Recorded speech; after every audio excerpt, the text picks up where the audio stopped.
Through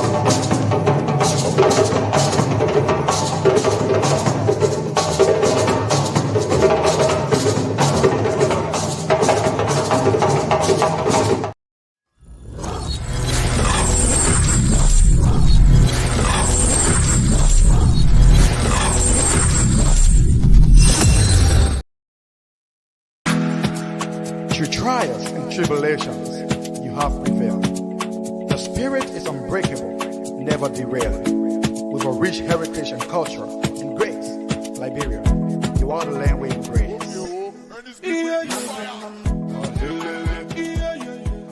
You are welcome to the bottom line, Liberia. And on this beautiful Tuesday evening, we'd like to say welcome to the Bottom Line Liberia discussions. And today is the 6th of January 2026. So we've gone 6 days in a new year. The countdown is on. And as time goes on, we continue to move along as well. We want to say welcome to all of you that are joining us tonight. And if today is your birthday or whatever good occasion you're celebrating today, we want to say we are in with you. But if it is a sad occasion, we also say we sympathize with you. But life moves on, and so let me welcome my colleagues. We all are placed in our various studios respectively across Europe. Jima Kamara sits there in Manchester, and Paul Chuluple is in London, the capital of the United Kingdom.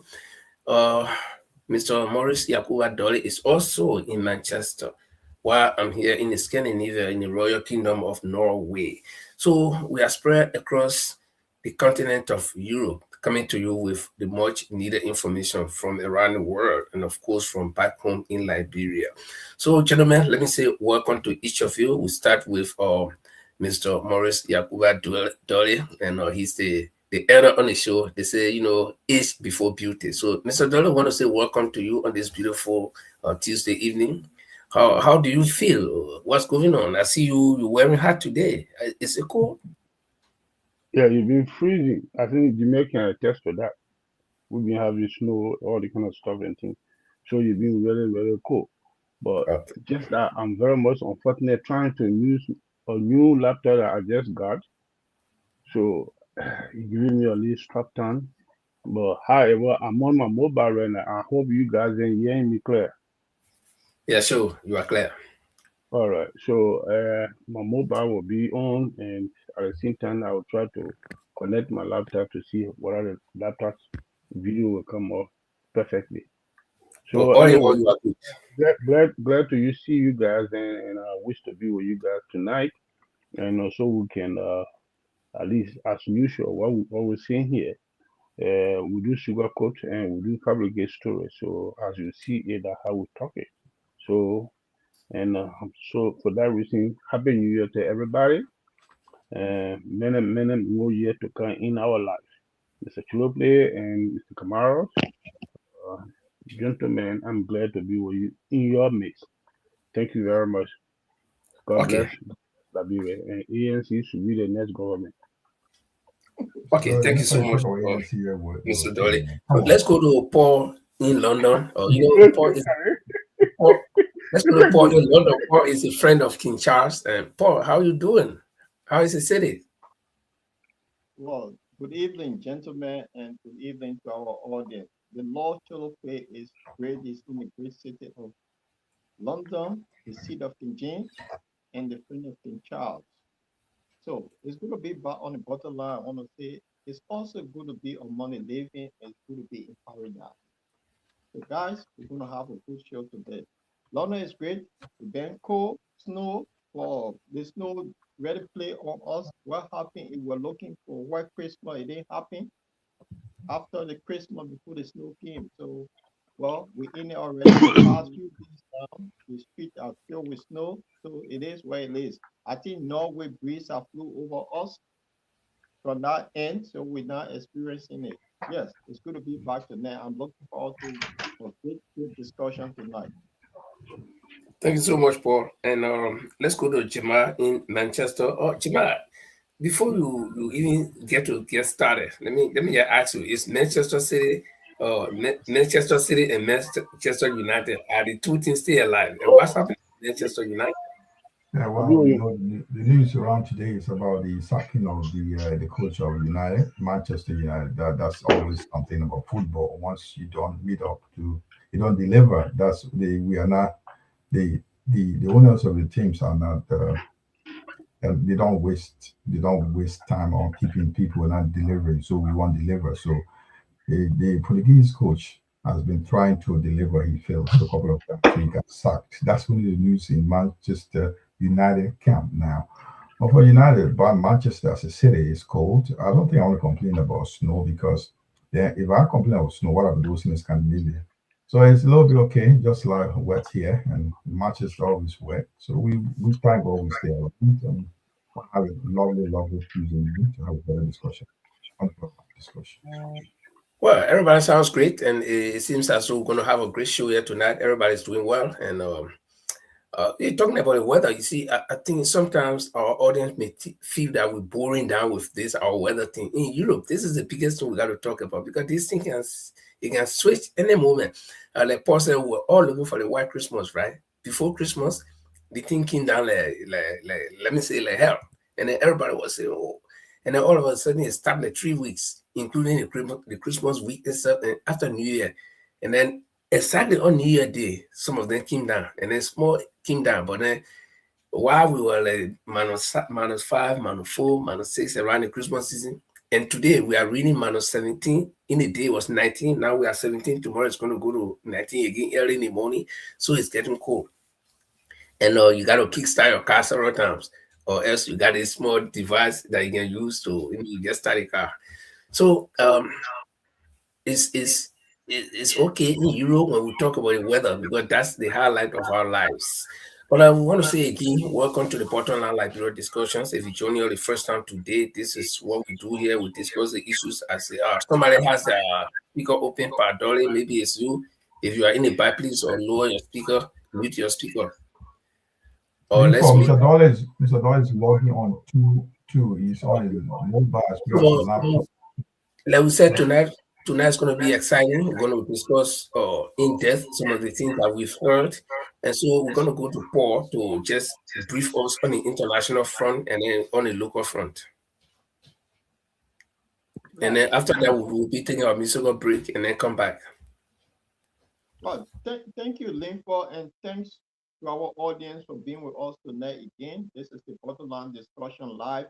So we'll be looking at Donald Trump today. This guy, Donald Trump. Who is Donald Trump? Is this guy, are we going back to the medieval days that people or king could just go and capture a nation? We'll be looking at that. Is Donald Trump taking us back into the Stone Age?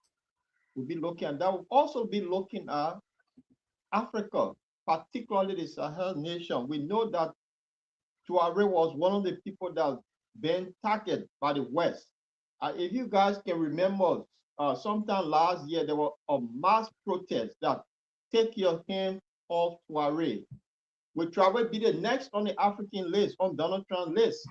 We look at that because he showed what he's capable of. He did it in Nigeria. We'll be looking at that. So internationally, Venezuela and Africa today, before we head to Mama Liberia. Linford? But from Liberia, what do we have? For Liberia, Jamal, brief us, please. Yeah, for Liberia, we've got a couple of things to look into. For Liberia, we'll be looking at there's a issue of the budget. I'm sorry, not the budget. About the Liberian Revenue Authority came a hit on the history of $818 million revenue was collected. So it's the first in the history of Liberia we're discussing the benefits and disadvantages.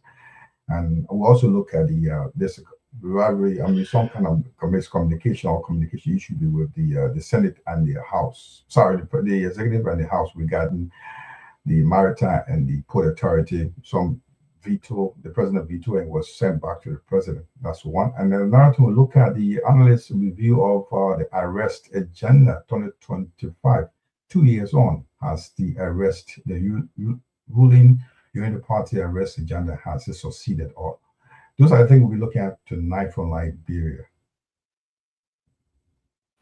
Thank you so much. It seems as though we got enough on our plate to chew. And we ask you, those of you joining us the first time, this is the Bottom Line Liberia. Again, my name is Limford Goa. Chima Kamara is in London. No, Manchester. Paul is in London. And Mr. Dolly is also in Manchester.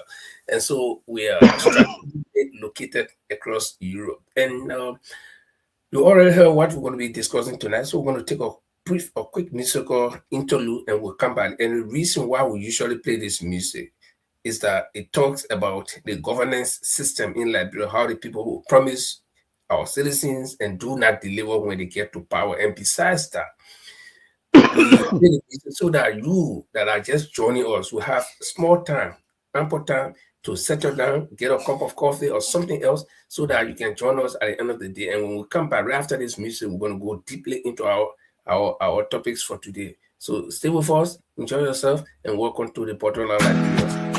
Through trials and tribulations, you have prevailed. The spirit is unbreakable, never derailed. With a rich heritage and culture and grace, Liberia, you are the land we embrace.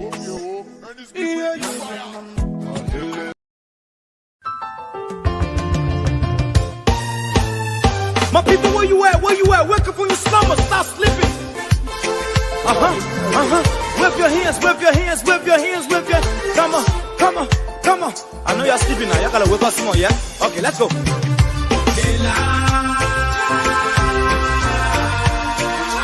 people fool us. The people lie to us. The government betray us. So much. I said they lie. The people fool us, oh. The people lie to us. The government betray us. They can lie, they can steal, they will not go. I said we tired with their lies. We tired with their promises that left us to all our damages. We tired with that speech they preach indeed, and now unique they deceive us. The thing we saw, it frustrate us. So why did you lie? Why did you steal? Why did you allow the citizens to be? You see, we just tell you that why we voted you. But you screw us. You screw us. You use us a little and abuse us. So why? The government should lie. Why? But that's the question that we ask. They lie. The people lie to us. The government betray us. They betray us so much. I said they lie. The people fool us, oh. The people lie to us. The government betray us. They can lie, they can steal, they will not to corrupt. I said no one to trust. My people don't want to hope on nobody. My hope that I have been broken. I'm telling you, brother. So where are the schools? Where are the roads? Where are the jobs that they say they could afford? But they're too selfish. The people tired with their rhetoric. People tired, they tired. You see the reason why we ask why the government betray. They have enough of time, but yeah, then instead they delay. People suffer. No work, but people crying for. You're watching the review of Liberian newspapers' headlines that made news during the week on the Bottom Line Liberia. Please join us every Tuesday and Friday at 7 p.m. Liberian time, 8 p.m. UK time, 9 Central European time. Okay, welcome. And we are transitioning right away from the musical interlude to our main topics for tonight. Paul, the Lord Triple is situated in London. Paul, you are the man behind the international desk. Padoli, if your speaker is open, please mute your speaker because we're getting feedback. Mr. Dollar, I think you're locked into two your telephone as well as your laptop. So yeah, you are behind the international desk. Where are we starting from? Are we starting from Venezuela? Are we starting from Europe? Where are we starting from? We're starting from Venezuela. And I want to say good evening to our audience and kindly share the show because tonight will be quite interesting. Kindly share the show, help us to share the show. We're looking at Venezuela, what happened on the weekend in Venezuela. This is the 21st century, man. We're not in the 1970s or in the 80s anymore. And we're not back in Stone Age where the king will wake up and say, oh, lean for, I don't like lean for, you go for lean for. We've gone far past that. And now, all of the blue, the Americans decided to elect some crazy guy that decided to take us back in the Stone Age days. So we'll be looking at Venezuela. What Donald Trump did with Venezuela. Is this right? And we want our audience to partake in this. So to balance the conversation tonight, we're not going to look at CNN or look at RT News because we say it's the West against the East. So we're going to look at Asia, what the Asians think of this thing. So we've gone to first news from India, and they're going to give a little bit understanding of what really happened that led to the so-called kidnap instead of invasion. And then to our audience want to know, was it actually a kidnap or the president of Venezuela was set up by his own people? Because the way things happen, were he set up by his own general? Because I cannot be in my home, somebody who outside my home does not know my house, to know what I'm hiding, to come and pick me up. Was an insider will be looking at that. So let's start with this first news, and then we can have a conversation on this. Something like this rarely happens.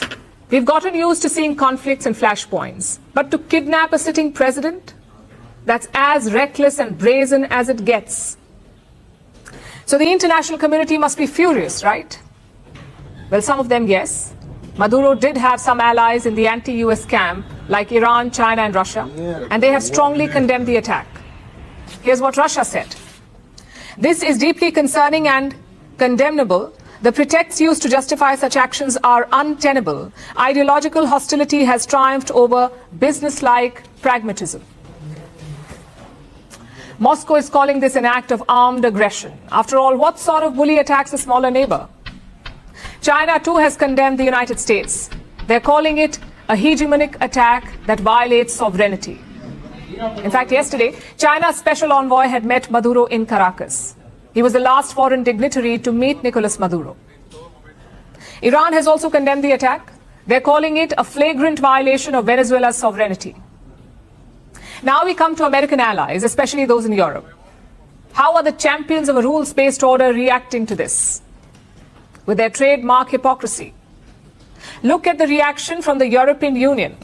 The EU has repeatedly stated that Mr. Maduro lacks legitimacy and has opposed a peaceful transition. Under all circumstances, the principles of international law and the UN Charter must be respected. We call for restraint. You call for restraint? A sitting president was captured in the middle of the night. I think we are long past restraint. Imagine if Russia had done this to Ukraine's President Zelensky, attacked bases at night, swooped in with the helicopters, arrested Zelensky and his wife, and flown them back to Russia. How would the European Union have responded? Would they have still called for restraint, or would they have condemned it? This is the double standard I was talking about. Trump's other ally, the United Kingdom, is distancing itself from the attack. The UK has overseas territories in the Caribbean, but Prime Minister Keir Starmer has categorically denied any role. Well, I want to establish the facts first. I want to speak to President Trump. I want to speak to allies. As I say, I can be absolutely clear that we were not involved in that. And as you know, I always say and believe we should all uphold international law. But I think at this stage, fast-moving situation, let's establish the facts and take it from there. Such a vague statement to make. All should uphold international law. It may make for a good speech at an MUN, a Model United Nations. But this is the real world, so be specific. Who violated international law? Who kidnapped a president? And who carried out unilateral airstrikes? It certainly wasn't Venezuela. The fact is, this is complete moral bankruptcy. With what face will the West now ask China to stay away from Taiwan or Russia to end the war in Ukraine? Forget a moral high ground, they don't have any ground left to stand on. Even within the region, the sentiment is divided. Some Latin American leaders have welcomed Trump's intervention, like Argentina's President Javier Milei. He's calling it a moment of liberation. But most others have condemned it. Mexico is calling it a violation of the United Nations Charter. Brazil says it's the first step towards violence and lawlessness. Chile has opposed any foreign interference, and Cuba is calling it a criminal attack. Now, just to be clear, no one here is calling Maduro a good guy, because he was not. Nicolas Maduro rigged elections, he crushed dissent, his allies looted public resources, and his policies left the people impoverished. So among Venezuelans, there is relief. We saw celebrations by the Venezuelan diaspora in the region.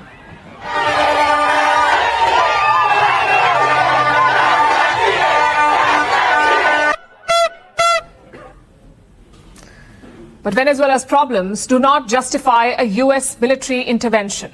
They do not justify bombing a capital and kidnapping a president and his wife, certainly not without global support or approval. In America's eyes, Maduro was an illegal president, but in international law, he was a head of state. By capturing him, the US has once again ripped apart the rules-based order. They have proven a long-standing theory in geopolitics, that might makes you right.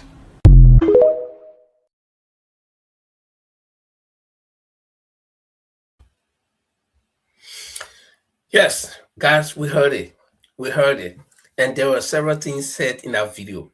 Number one, like Paul said before, this video is not coming from the West, or it's not coming from the East.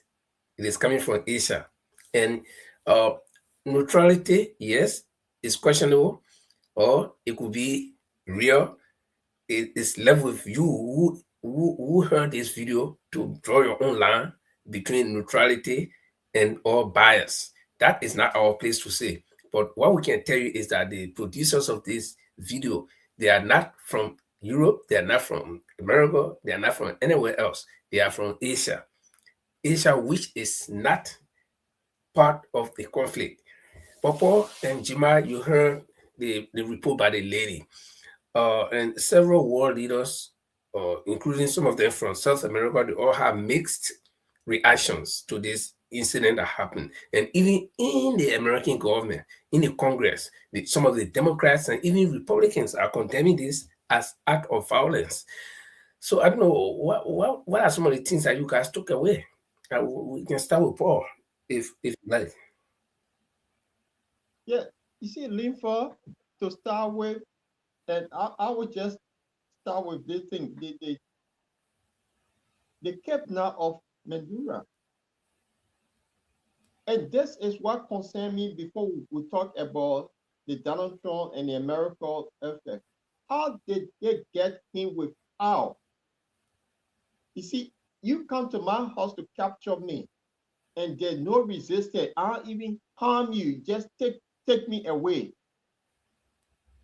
Venezuela is a big country. They have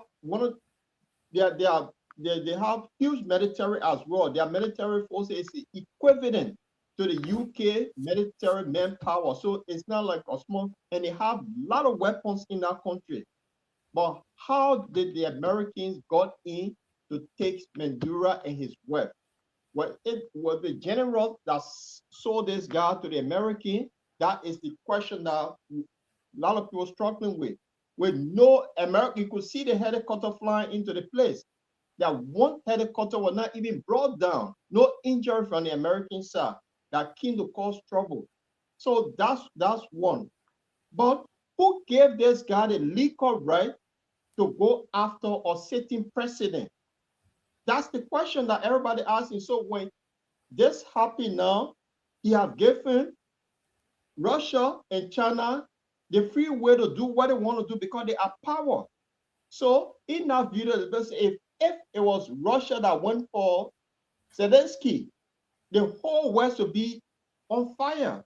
But when it comes to Donald Trump, my prime minister, who was this human rights lawyer, he one of the guys that championed democracy in the world, that people should be free. Today, his prime minister now, he cannot say a word.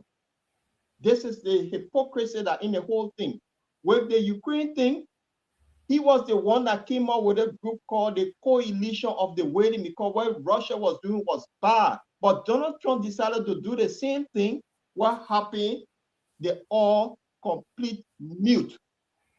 That is a sheer hypocrisy of the world. I mean, we all condemned it. So that's what I think about it, the hypocrisy on the West, that don't want to talk because they're afraid of Donald Trump. And who next? Linford? Okay, Chima.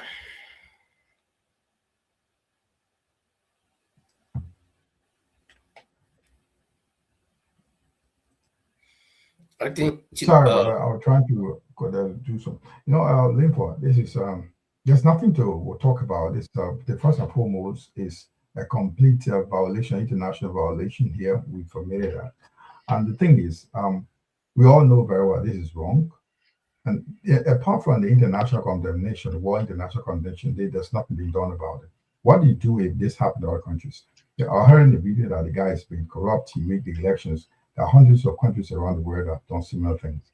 Run a country like the very country like the bird chicken farms, run country, very countries, Africa, South America, as well as North America as well. Countries that are doing similar things what the Maduro guy has done. But if this happened when Noriega, the Parliament General, was also captured and carried to America for crimes that did not commit. Americans will do anything they want, she wants to do, nobody question about it. What all these condemnation is just statement. It's just strongest word. It's no action. What would have happened is like cut trade action, trade relation with America, pursue international code against America. This is what the world should be doing. Legal action against America.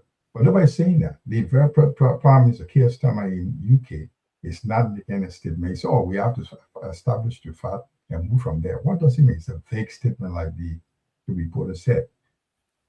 We all know the hypocrisy of the word. This is the power they have. America sat there and they will do whatever they want, nobody question about it. How will you go around and got the illegal person? Let's consider he's committing crimes in the country. I mean, they should be able to vote him out or do something. You can encourage people in your own country to gather what you not do something. You can go and just withdraw, take it out and carry it to your country and Georgia.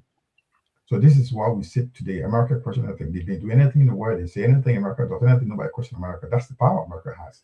So I can tell Paul, there's no way Russia can move to go and arrest this guy, Zelensky. It's not going to work because America support them. America provides the biggest army to Ukraine right now. China won't do it. So America stay control to war. This is the power we fail to realize America has. This is the power they are just showing. We can do. No other country will do that anywhere in the world except America, and nobody dare to question them about it. So all the Europe will sit there and say we condemn in strongest possible term. What next? Liberia will go to the United Nations. Oh yeah, we condemn them. Oh my, come on.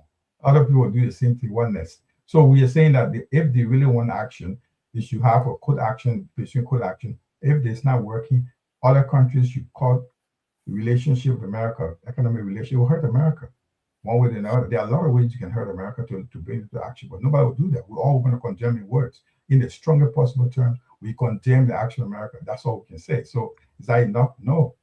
So this is what we find ourselves in. We all sit and talk about America and we're doing this.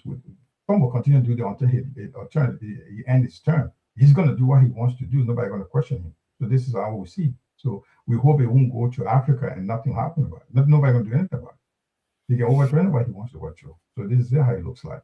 That's the reality on the ground. Okay. Jemma, let me ask something quickly before Pat Dolly and Linford comes in. But what the guys are saying, you see, the Russia will not go grab Zelensky. But you see the Donbass region that they already won. Now, no Western group will tell them to stop. You see, because they were talking about peace talk. You see, a few days ago, China did carry out military exercise around Taiwan, and Chinese want Taiwan. So now China can go in and nobody dare talk. You see, this is where we're heading. If Donald Trump can do it, if no one can condemn him, the West cannot take action, like what they did with Russia by putting the economic sanction on there, they're not taking part in anything. If they cannot do it to Donald Trump, then who are there to stop China from doing it? China is a power. Paul, why would give the dollar the chance to speak? There are many ways America has the power to stop this country. And nobody will put economic sanctions on America. You can do that to China, to Russia, other countries. You can't do that to America. So you see how powerful America is. So America has the strength, and they will do this to show that they are still in a very good position that no country in the world can stand before and say, we will do this. So they are well seated. So this is the point America sits. China will not pull economic sanctions. You won't hurt them, China more than America, because they sell their goods to America than anywhere else. That's what Chinese sell their goods to. No. I'm not talking about China. I'm talking about the so-called West that equal to Oh, America. no. You see, this is what we heading. America still remains a superpower. So whether we like it or not, that's the superpower we have. So that's okay. Let's hear from Padoli so we can forge ahead. You know, this is difficult. That's what the video said. The hypocrisy of the West. So that's key word, the hypocrisy. So Padoli chime in. Right, gentlemen, you see what happened. I want to bring something to you guys' attention. Mm-hmm. America, this is not the first time they have done. They did this. Right, they had done it before. Otiko Noriega will capture and take it to America and put in jail for many years during Bush administration. Working order is nothing. Similar charge they put in on this man. That's the same charge they put on him. After America got done with him, France took him there where he ended. So there's no fair play in this war. Like what Jimmy just said. America can do anything right now. Are there any country they say will put in sanction on America? Because for matter of fact, America has maneuvered in a way that he dominates the whole world today. So what I will say in this matter, the legal procedure, Mandura people should put some leg kappa together and make the Americans loyal to fight for him. But the Europeans will not do nothing, my brother. Did you hear what they were saying today in the coalition of willing, the press conference they were having this evening? Did anybody hear it? What they were talking? Concerned about the security, to strengthen the securities for Ukraine and the peace talk, if the peace talk go on. But the America have to have that security plan for them. None of them can able to do it. So, gentlemen, that's why the common Liberian say, let's leave our own God. But you know what is happening right now, gentlemen? I got the information today because I talked to a few of the Liberian government officials in that country.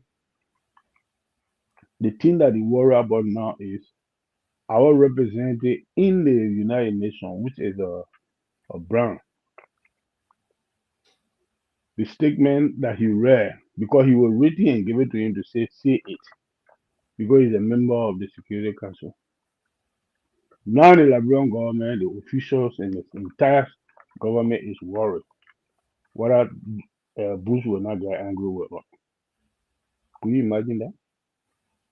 Today, ask any of the Liberian officials in Liberia, the first topic now on the ground is we worry our representative and men who got in that place there.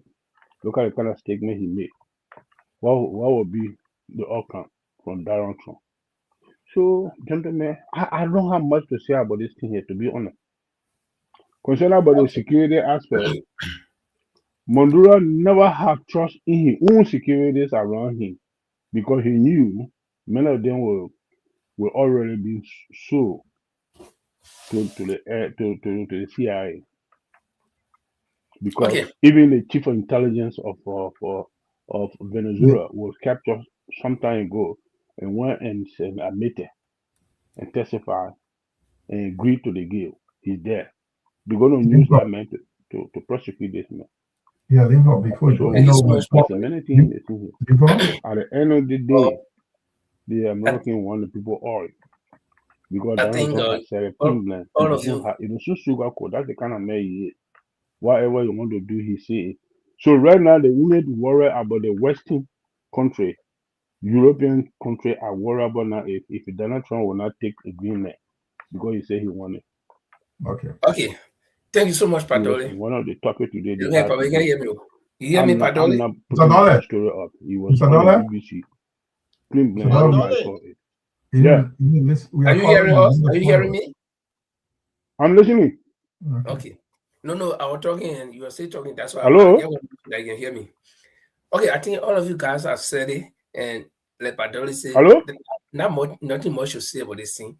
This is not America's first time. We sat down right here. America came and killed Gaddafi right in front of us. You're probably not hearing me. Go on, Before just keep talking. Okay. So we Africans sat right here. The AU then are talking to they sat right here. America came and killed Gaddafi. The Arab war, they sat right there with their Shia and Sunni Muslim difference between them that they've been fighting each other for long. They sat down right there. Iraq fell. They honed down Saddam Hussein for no reason. No weapons of mass destruction. Mute your phone, please. So all these things are not strange. And it's just a repeat. And this thing is about all American parties. The Democrats, the Republicans, they all have their own group to pursue. Obama, he jumped behind the ISIS, the icon, Bin Laden, and they were able to do what they could do.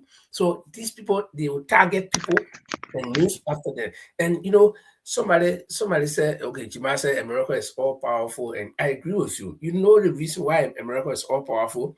America has made itself to be the war police. They declared themselves to be the war police. And one policy America got, should I call it open door policy, that do not try to also spoil, where America allow people from anywhere, anybody as we speak, thousands of planes are landing in America, carrying millions of passengers, and now all of them coming back. So these people go, if somebody comes from Liberia, the guy was suffering. He goes to America, he living good life, he get people, automatically the guy become American.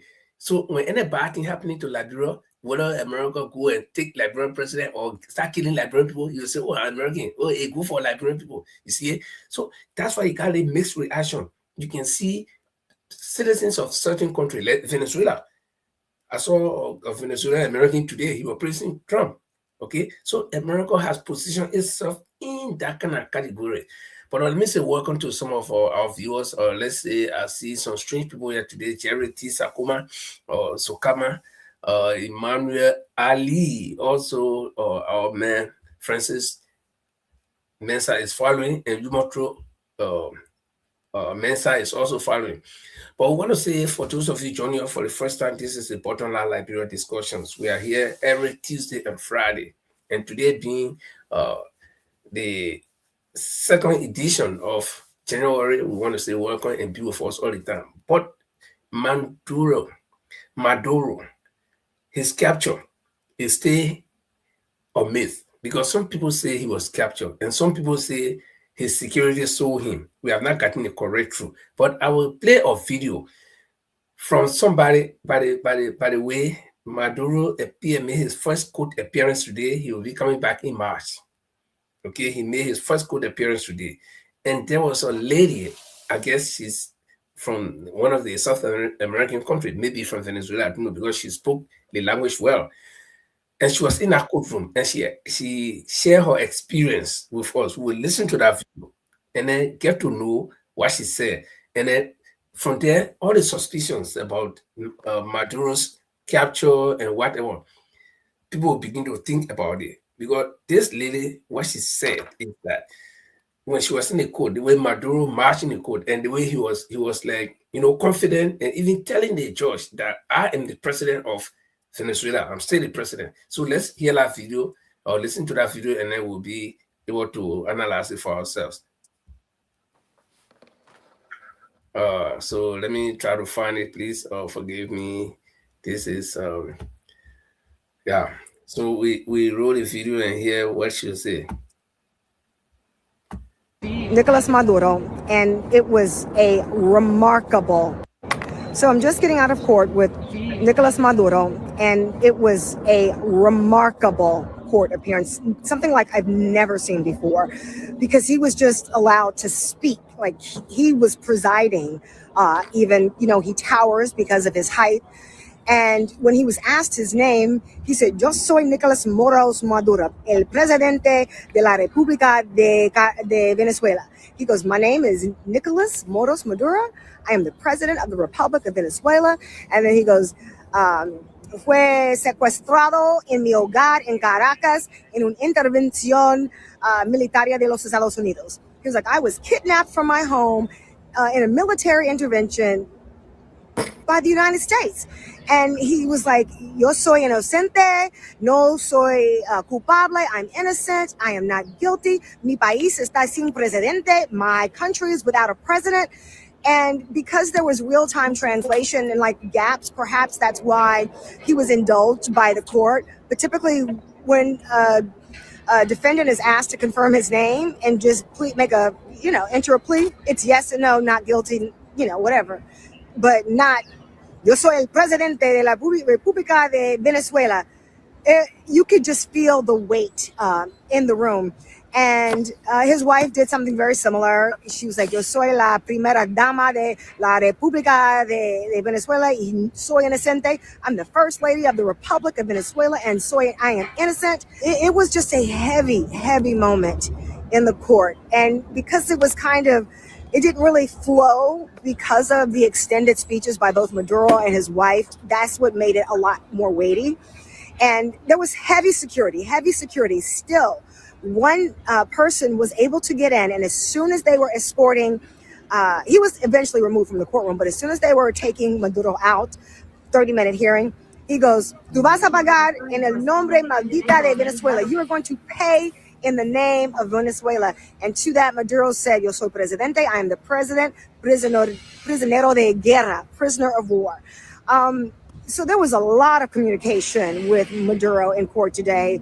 Just nothing that we would see with a normal defendant. Obviously, this is not a normal case, and it was heavy. It was just weighty. It was heavy. Okay, let me take it down. Guys, you heard the latest report, and this is somebody who was in a courtroom, and she understands the language that Maduro spoke. And she said the guy was just magnificent. He was towering because of his height, his tall, and he was like dominating. When they asked him, he would answer with confidence. Now, Patole mentioned earlier on about Noriega, General Noriega, that we all know was taken from his country. And I will share a phone with you how Noriega was captured. When they talk about catching Noriega, at the time he ran away, he went to a Catholic compound. There where he went for 3 months. And the American Navy could not, or the SEAL could not enter the compound by law. You see, they were respecting that doctrine. So they tried to negotiate with the Catholic people, but they didn't want to turn the man over. And you know what they did? They took some huge speaker, no gorilla, big speaker that only one room size of one room. They took several of them and surrounded the Catholic compound and started playing loud music. They disturbed them for several weeks, and then finally they had to turn Noriega over. So, and when Noriega appeared in court, we didn't hear the kind of scenario. We didn't see it where he was giving time for him to even dominate and talk. I think he was almost like brought down guilty or something like that. Or is it a difference in administration, or what's happening? Or is it something about this Maduro capture that we don't know? Because he himself admitted, we can use the word capture now, because he admitted that he was captured by the military operation, right? So we can say capture, because some people were saying that, it was negotiated, they pay money and he walked freely and then he submitted himself, but he said he was captured. So we can use the word capture. So guys, this is a video. What's special about this case with Maduro, even though it was just the preliminary appearance, he will be coming back in March. But tell me, what's at stake? Let me start. First and foremost, guys, we are talking something that's illegal. The American has no right to go and capture Maduro and carry to America to stand trial.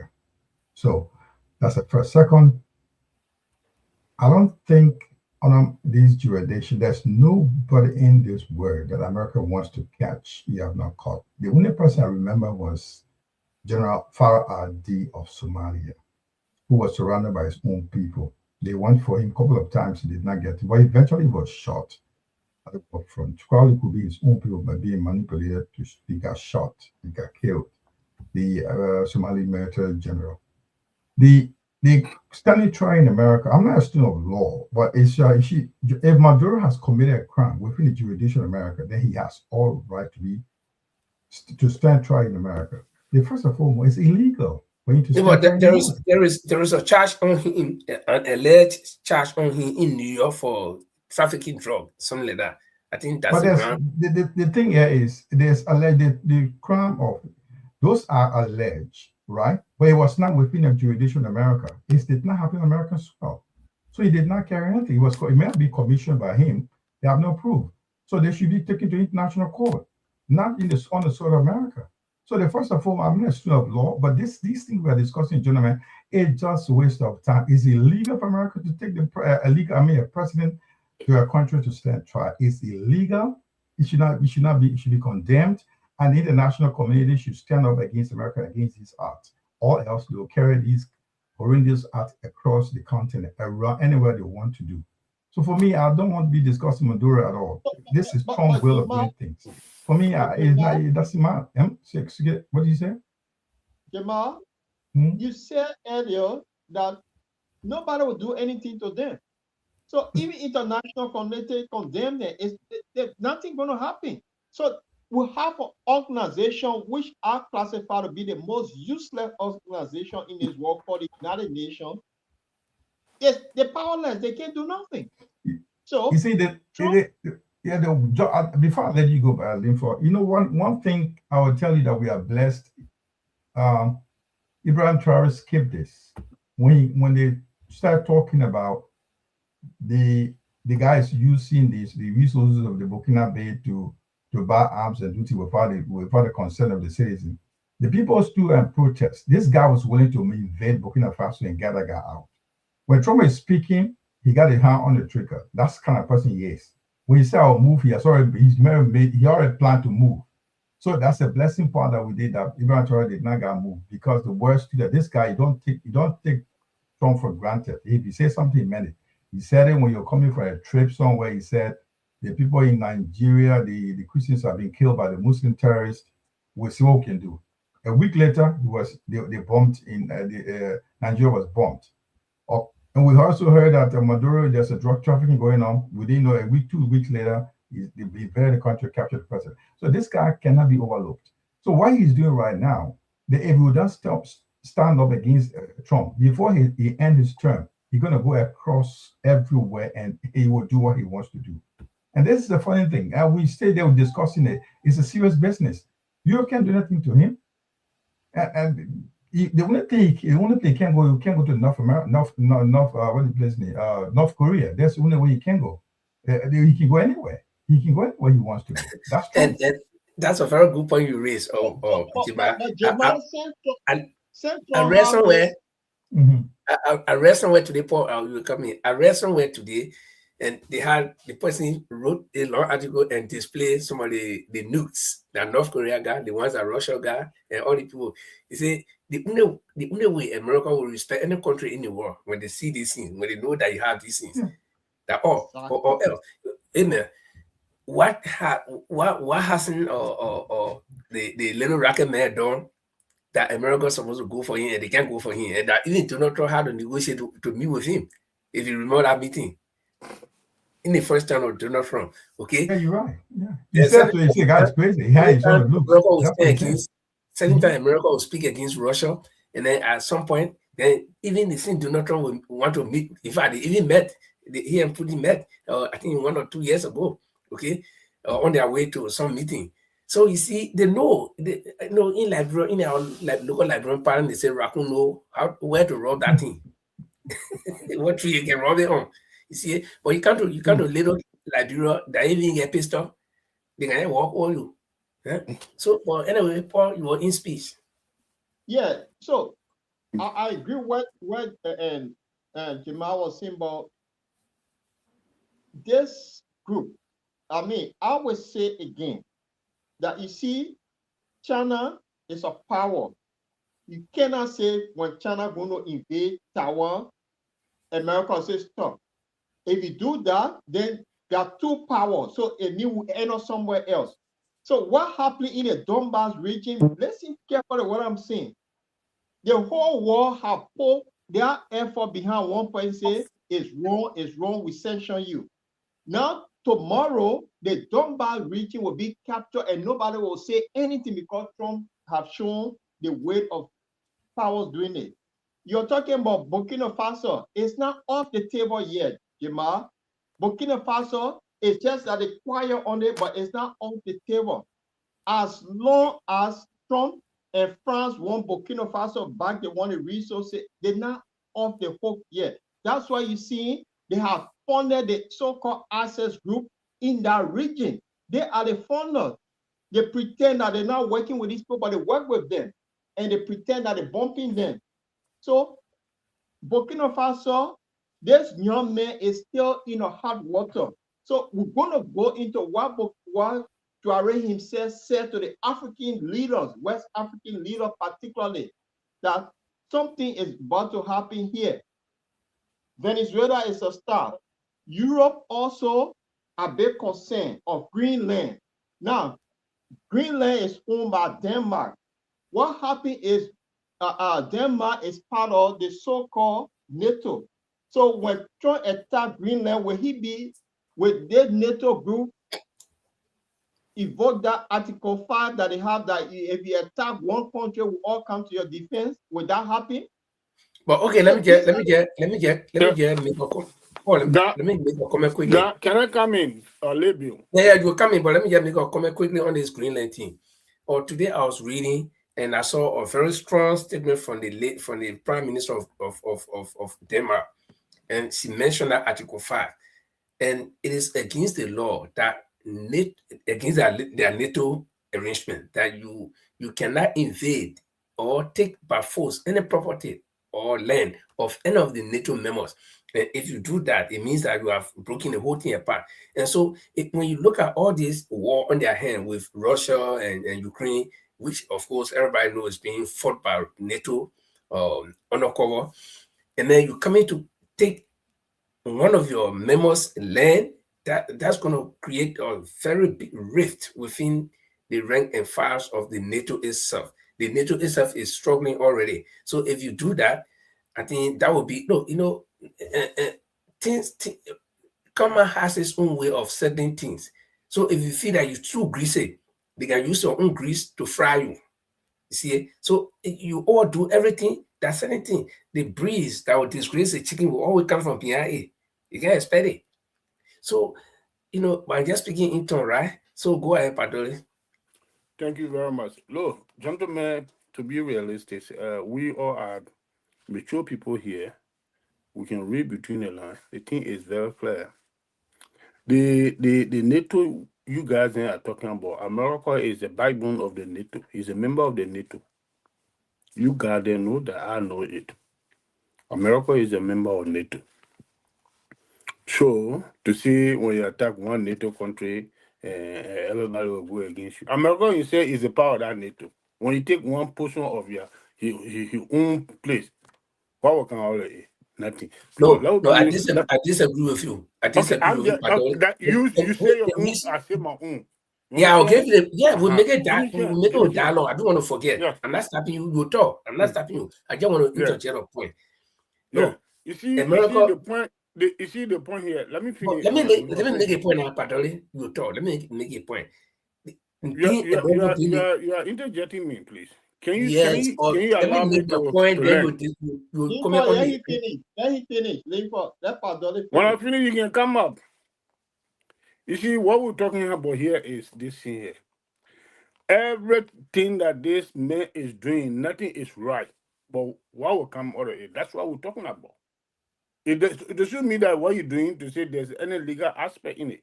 That here is someone could say, yeah, I think he's right to do this. But everything he's doing right now, nothing is right. But what you think will come out of it? Zero. The only people that can deal with this man is the own member of the House of Senate and Representative. They can take the decision and kick him out. Besides that, no other person, Europe or Asia or whatever, nobody can do nothing. That's what I can say in this thing here. Go ahead, Linfo. Okay, the point I'm trying to make is to blatantly say that America is the head of NATO. So when if they go and take any of the NATO countries' property or land or whatever, not to account, it's false. NATO countries can do one thing: they can break away from that NATO, and NATO will be nothing. No, America alone is not NATO. Not because I'm the head of the household, I take advantage of everybody. What if all my family run away from me? I remain in the house alone. Who am I? So you see, this is a mistake we make. We say, "Oh, America will do this. Nothing will come from it." America is not heaven. Is not God. America, no. This is a country with president. Liver, can I ask you? Liver, can I ask you? Liver, can I ask you, please? Yeah. Ask me. Ask me. Consider, because Donald Trump was interested in buying Greenland, and he tried to negotiate. He did not agree. He wanted. He was interested in taking over by force. Consider he go and takes on Greenland. What will happen? If he breaks the law of NATO, that Greenland is Greenland, what will happen? Listen, what will happen? He breaks that law, and all the rest of the NATO members, 99% of which are European country, and they all say no, we are not part of Europe. In fact, we not agree for you to take it, and they stand against him. What do you think will happen? You think he alone can follow the whole of Europe? In fact, that will even give the article I read today about that Danish Prime Minister's statement. Somewhere the person who wrote the article, they made a comment. They said, you're saying something like that, my brother, just like you don't be following the history.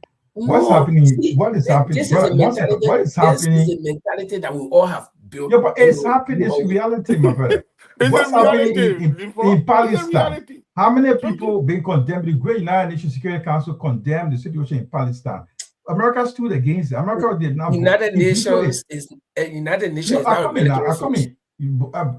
Nations is not a military force. We are talking about which organization bigger than United Nations? Let me, Mr. Dollar, let me let Linfo do something. Mr. Dollar, let me tell you so you can able to counter what I'm saying. There are things that America, the only body came put together to put things in order is United Nations, the Security Council. America has that. There are 5 big ones. They say no. America say no. Before go, America said no, it's no. You know that. Consider Trump moves to take on Greenland. He's been the first time he was in power, he did not want to be part of NATO. Nothing happens. He does what he wants to do. And this is the guy who come and take on Greenland. NATO breaks up. That's why he wants NATO to break down, because he's a superpower. He owns it. So what's going to happen? They were just going to condemn. Nothing going to happen. We're going to condemn it. Let me bring more information. In addition to that, the Palestine issue, why is it still holding so long? It's not coming to an end. Is that because America behind it? The day America says stop, it stop. Because America doesn't want to support Israel to kill the people in Gaza. And nothing happened. They supply the arms. Nobody condemned. They just condemn. What? No action. So what are you talking about? If it takes on Greenland, nothing going to stop this guy. He's going to do what he wants. Jamal, to be honest here, the coalition in Europe here, they are not condemning Donald Trump. But when it comes to Greenland, all of them saying that if that happened, that would be the end of NATO, because they will all pull out. That means they're not in line. I thought you said they were going to, but tell me the first time when Donald Trump was president, the first term, was he part of NATO? He is. They stay NATO. No. Was he supporting NATO the first time? No. Wait, listen. Don't ask. That's what I'm saying. That he was not making about Trump. Not making about Trump. Talking about America. It's Trump that running America right now. The very house is sitting there looking up to him. The house is looking. He does what he wants to do. Yeah, but NATO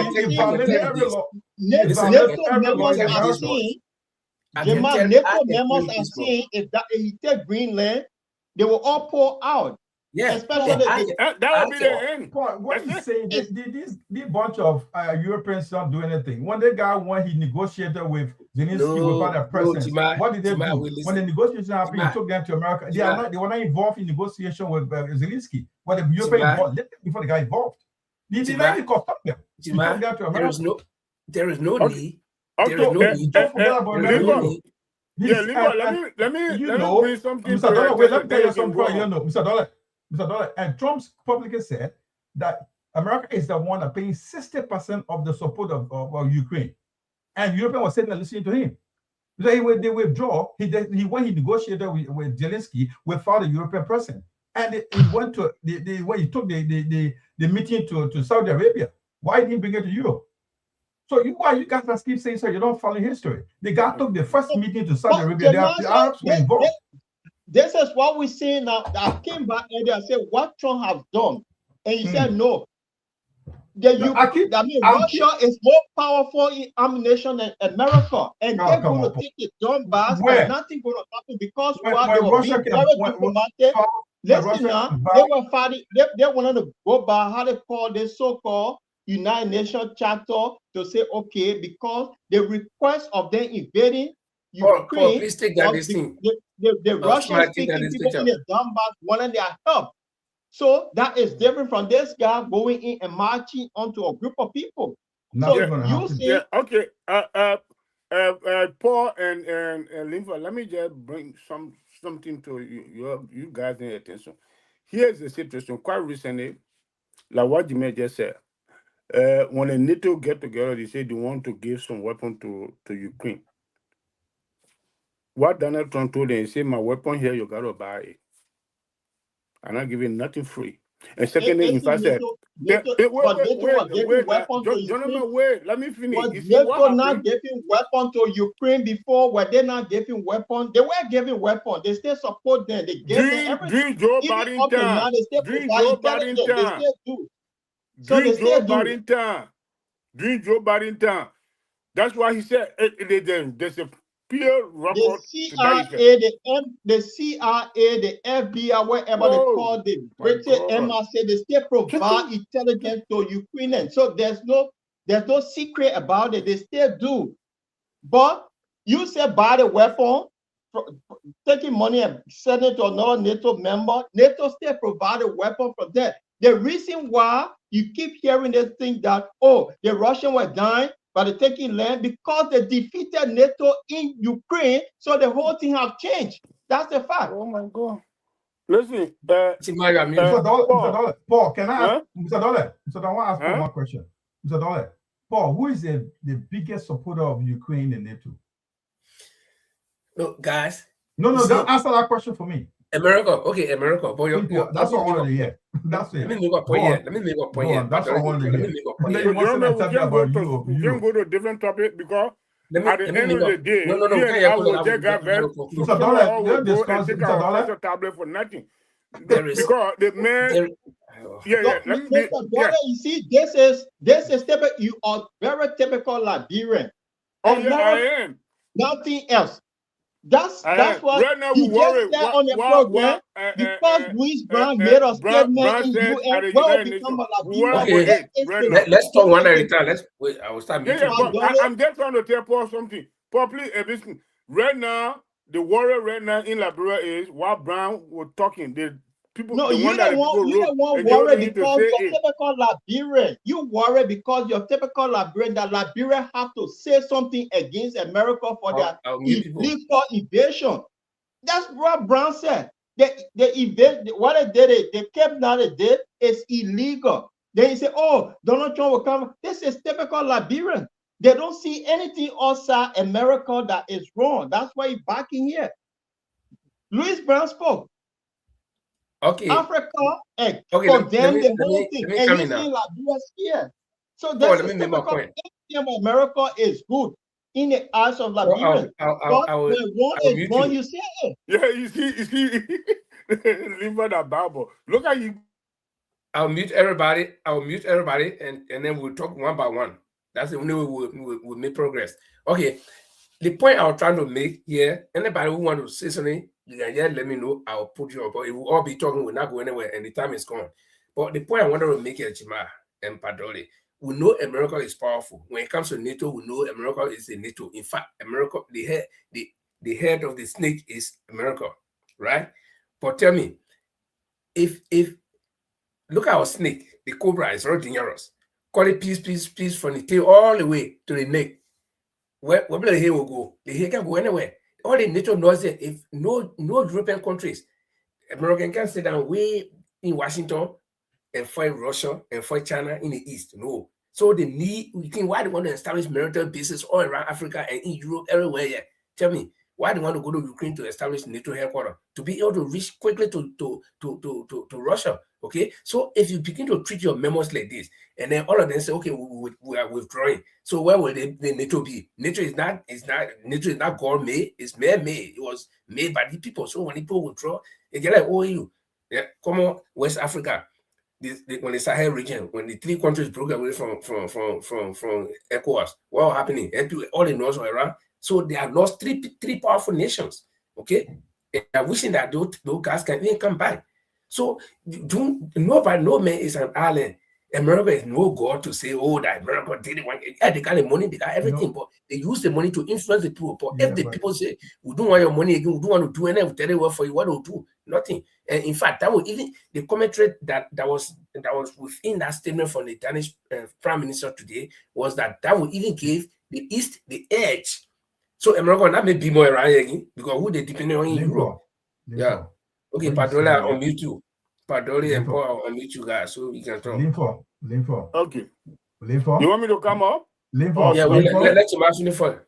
Linfo, you know what you said, I think we're saying the same thing. When I said America is a country where it will do whatever she wants, nobody condemn it, is what we're talking about. What happened right now in Venezuela is only word condemnation, nothing beyond that. That's my point. If those small countries are part of the NATO should tell America, look, you can't keep doing this. There should be some actions, not only condemnation. That's where I'm coming from. They should take some strong actions that will but not America. Because they do it, so it can't happen. No, they have not done it. They will not do it. If they have done it, how many days now? You saw the British Prime Minister saying, oh yeah, we'll research the fact. The first and foremost, they will say economic sanction. When they start hitting Ukraine, what European did? They start cutting economic sanctions on Russia and other things. It was immediate, all over the world. Billionaires, Russian billionaires that were in Europe, they were all been strangled later because they were for Russia. They were doing that. They were economic sanctions. The former owner of Chelsea was chased out of UK. And those are the actions we're talking about. What the Europeans or the NATO members or other countries are doing that will hurt America as well. Nobody's doing that. When they go out and say we strongly condemn what America has done, that's my point. If they do that, then we'll say that America is not God. But nobody's taking action. That's my point. Okay, so it becomes a norm. Okay, Patrick, go ahead. Thank you very much. You see, gentlemen, we all know the realities of this situation here. The American, this is not the first time they've been doing this. The reason why they're taking advantage over everybody because they are the bigger hand. Even the United Nations we're talking about, every now and then Paul is condemning. Here is the United Nations. America paying 60% of the United Nations funding. Today, America say are not part of United Nations. United Nations will go down. So, you know, the only thing I can tell any of you guys is this. The only person that will save the war in this kind of situation, when the Americans themselves, those that are in the House of Representatives and Senate, get their set together and take administrative action against Donald Trump, then things will start. If they didn't do it, forget it. Nothing will come out of it. How many years Donald Trump get to be in power now? 2 more years, huh? You got 3 more years. 3 more years. So, yeah, but within 3 years, the war will not end. So he can do whatever he wants at the end of the day. Now you agree with me now. So, you know what? I pray, the guy, he take Greenland. I really want Donald Trump to take Greenland. At least you agree with me. Thank you very much. I really want Donald Trump to take Greenland. So let's see, because these guys Senate refuse to condemn their partner. The guy take Greenland and see what they will do if they will really break up. That man cannot take Greenland. Trust me, that man cannot take Greenland. And the same when he take Greenland, the group will collapse. And for Donald, me say something so we can move on to Tuareg quickly. America with all their military might. Do you know they only pick on a small country that don't have strength? Small Vietnam defeated them. To go fight Saddam Hussein, they had to rally the whole 32 NATO members to go fight. They can't go alone. So when that NATO break out, the nonsense that they're doing, they will not do it. That is the fact, because you see, they're useless group that they call the coalition of the waiting. Tomorrow, for a breakout somewhere, they'll all rally behind America. America does not fight alone. The country like Venezuela, like Nigeria, like Liberia, like the country that power. What they do, they will rather run their so-called NATO group. So I want to say Greenland. So that can break apart. Is it my phone or somebody's phone?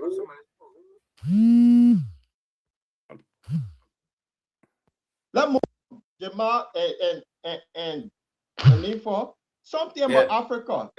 Talk to us. That one, play that clip. Tuareg is warning the West Africa particularly. Don't close your eyes. Something is coming. And he called it a black winter. Let the team roll, Linford, so we can move to Liberia quickly. Okay. But before Liver go out, let me just bring something to your attention, Paul. Don't you know France has sued Niger? You know that? For what? For what? You say Niger have sold their equipment and their technologies to Russia. Okay. Quite recently. They are in court now. So who they sue to? Huh? Who they sue to? To this place here, war crime court. Okay, yeah. A good they went to court. At least they didn't start bombing. Okay, guys, we'll play this video and listen to Traore and let's hear what he said, and then we can analyze it. Oh, sorry, I need to get it volume. That's wrong. Thank you.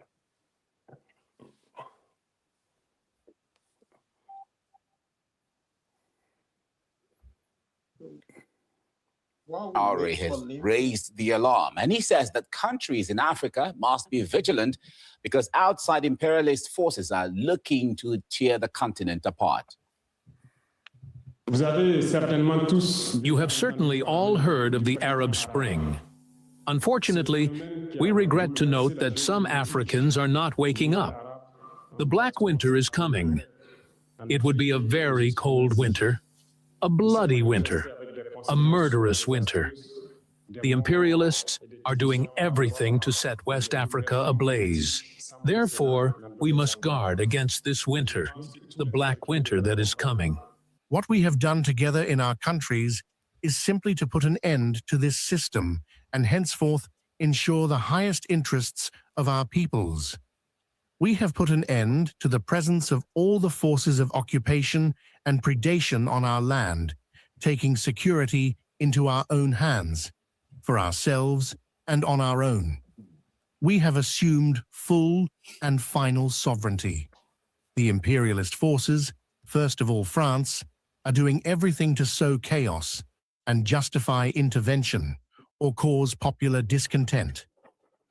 Now, this comes as the alliance of Sahel states, Mali, Niger, and Burkina Faso have signed an agreement that lays the foundation for expanded cooperation.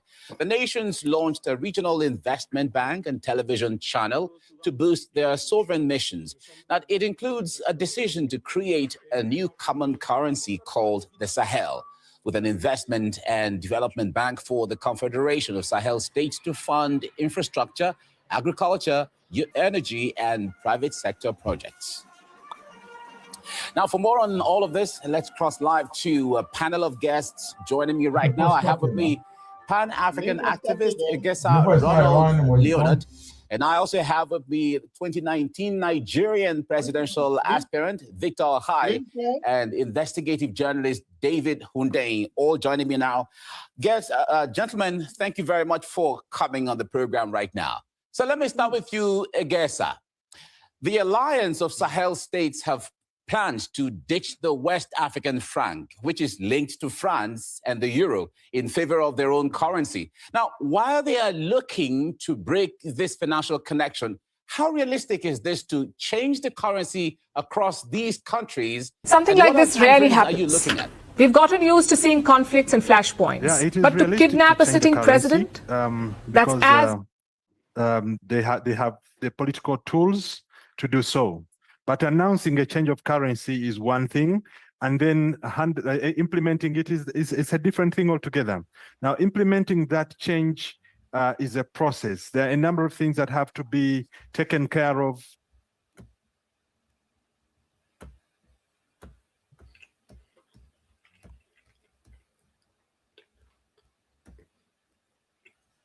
Did we run into another video? No, you left it. We want you to stop. When you left it on running. Okay. So we can run it, right? No, it's okay. We finish with it. That's what we wanted, the Continue part with of the, it. continue with the video. We just wanted to talk about. Before what you eating for on the show, Mike?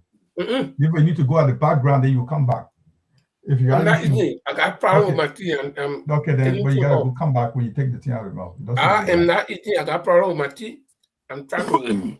Okay then. All right. Can you guys allow me to come up? No. Thank you. You know, relatively, gentlemen, we are paranoid with the African countries. The thing that really making us to be vulnerable to the West is simple and clear. Many of our nations does not even know how to prepare bicycle. Bicycle that people can just ride from one end to another. We can't even invent it. If you see today, China graduate from the kind of mess they were in, is the technology.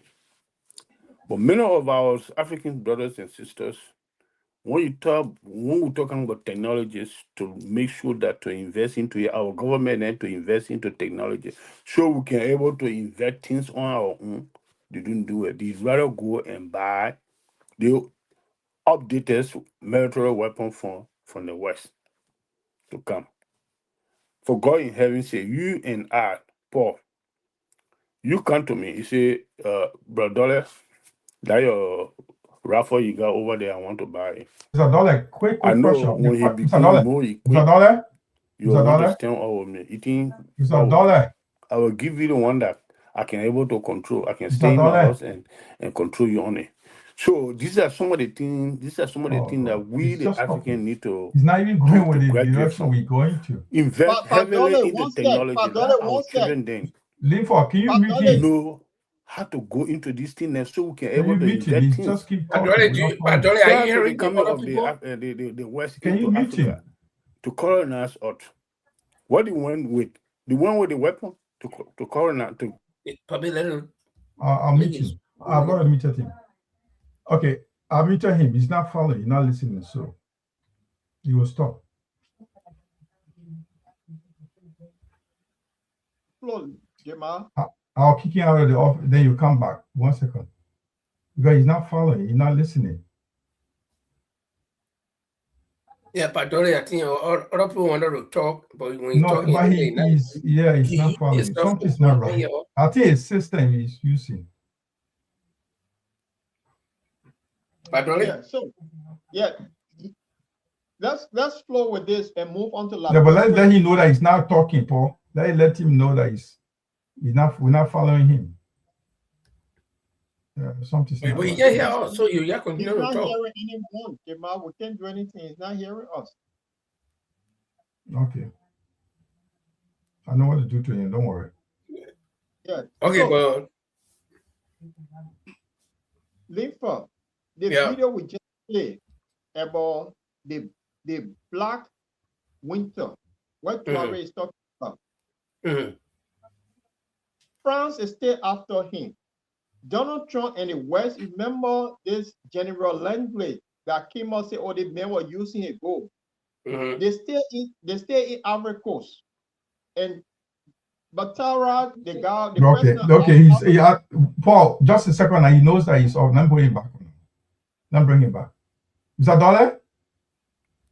Mr. Dollar, you are not listening to us. We're calling your attention. You keep talking. That's why we'll put you in the background. Hello? Oh, God.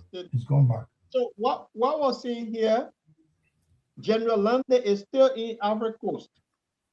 And they still want to get Burkina Faso. They still want to get Tuareg. Tuareg is the arrowhead of the three nations. So we know what is happening. And he called and said, Africans should open their eyes, be wise, because these guys, they won't stop until they get them. And what Donald Trump has shown us with Venezuela, who next? They started with Tuareg because of the protests around the world, got America to back off. But these guys, they never go away. The longer they want your resources, they never go away. So he's calling on, we need to build our own defense force. And what happened now? It's just when Padole says something that African can't even be bicycle. This is about time that I think Burkina Faso, Niger, and Mali Sahel state should start thinking about having a nuclear weapon. Because if you get it, America back away from you. They should start looking at that direction, send it closer to Russia and China. They should start thinking about building nuclear weapons so they can be safe. Because if you have that, America run away from you. Jamal, that's my piece of. I was just want to first speak to Mr. Dollar. Do you hear us? No, I'm here. Okay, Mr. Dollar, you need to listen. You are talking, we're not following, we're trying to get your attention. You keep talking. That's what I put in the background. Oh, thank you. You are not following us. We keep talking. We're not getting you. So we decided to put it back so you get attention. We didn't mean to just align you anyway. No problem. I agree, Paul. But the thing about it, the part about it, what is going after Trump? I think it's No, my phone is not ringing. Is that right? Your phone? Yeah, I don't know. I don't think this is my phone. Oh, it's Paul. Sorry. Okay, gentlemen, what is the point is this? While we're looking, I won't go back to what Paul said with something. The guy, Donald Trump is still interested in Africa. I mean, depending. Donald Trump does not go to Africa where he want to do regime change. It's all about economic. It's all about economic reason. He want to go into the countries. Venezuela issue now. He's discussing. You know what I also read in the news, like now Trump is discussing with the companies that are in Venezuela that are doing the oil. They're drilling the oil in Venezuela. So he only economic reason he's going to these countries. Now he had a sign when what's country name when Rwanda and DRC had a signature. They were interested in the resources in their countries. So the guys after the economic benefits in those countries. So something must be in those African countries that guy will go for. I mean, Donald Trump would like to go for. And my worry has been all on this platform saying that nobody can stop him. Gentlemen, nobody stop this guy. Until this guy's term is over, nobody stops him. I just worry that he will not step into Africa and cause chaos. We heard about Ibrahim Traore talking about Black winter is coming to West Africa or Africa in general. What is it? He knows what's going on. He's being informed. He's been briefed what's planning in France is part of it. Other European countries are part of it. And once they hit us, who's going to protect us? That's the word I worry about. Trump is there and he's there for any reason. He will go for anything he wants. Why he has to benefit economically, he goes for it. He doesn't listen to anybody. And nobody stops him. So the issue of the Black winter coming to Africa, to West Africa specific, look what happened. The Sahara regions have their own bank, the central bank. They are having their own currency. They have their own television channels to spread good propaganda for the country. When the ECOWAS country and not only ECOWAS, the own Mana River Union can even do something. We've been existing for how many years? More than 4 decades. We can even have our own. We can have kind of a good bilateral cooperation among the Mana River, just the Mana River country, 4 countries or 3 countries within that region. Not talking about ECOWAS. Now all going to AU. The 3 countries that came out recently, Sahel, they are doing great. They are doing great things. So where are we going to? Where are we moving to? The West Africa, the African countries themselves have failed. The AU failed. The ECOWAS failed. The Mana River Union failed. Sahel is doing good. We have to take you from Sahel. Those guys are doing a great job. We could not have our own economic currency. For currency, I think Nigeria, one other country pulled out when there was time to put this one currency for Africa or for the Southern region. When the 11 countries called the 11 countries in Francophone countries in Africa have their own currency called what was the name of the money currency again? They call it CFA. The CFA, which was the peg with the French CFA at the time. Yeah, it failed. They couldn't do anything. They have to withdraw and go to their current currency. The only currency that was not part of was Guinea, Conakry. Now, they also, the same country, 11 Francophone countries in Africa had a plane, airline, air carrier called Air Afrique. It could not survive. So what are we leading to? So this guy talking about Black winter coming to Africa. Can we sustain it? How can we protect ourselves against it? We fell from years back. Now we're not even ready. We are divided in Africa. Most of those countries, when a few countries were called by Donald Trump to go see in America, that's the time they told our president, you can speak good English. Yes, sir. Yes. Thank you for telling me, sir. I learned English in my country. Instead of telling him that you should know, you idiot. Don't you know that I'm from an English-speaking country? Why couldn't you respond to him? You didn't want the man to come back? Yeah, so the thing is, this I think we're talking about, we be discussing this thing. We know the first happening in Africa. Nobody can stop Donald Trump. Nobody can stop Donald Trump. He will do what he wants to do, gentlemen. And that's the fear we should be worried about. The longest we promote this idea that Donald Trump is invincible, nobody can touch him. But for me, the good thing is that it's practical. It's practical. It's happening. Okay, yeah, I agree. Yeah, it's all because of the mentality. Let me tell you one thing. What mentality? The guy is action. What kind of mentality? People can sell idea. People can buy. Listen to me. People can sell and buy idea. If everybody in the world, that one person would not even stand against Donald Trump, everybody say, "Oh, Donald Trump is that invincible guy." But I gave you the reason here that the only way that's what Donald I Trump. say. That's what I'm saying. That once we all agree, once everybody agree that the guy is invincible, the good thing that he's not clean for the world. But you don't understand what I'm saying here. Probably not. Sorry, I'm not interrupting you. We don't understand what I'm saying. I said Donald Trump has been the one of the monsters here because nobody want to stand up against him. I said to you, the NATO countries that are there, the NATO countries are not standing up. They're saying, "Oh yes, we're condemning all strongest term," but nobody's taking action against him. You and I are saying the same thing, but probably in different tones. I agree.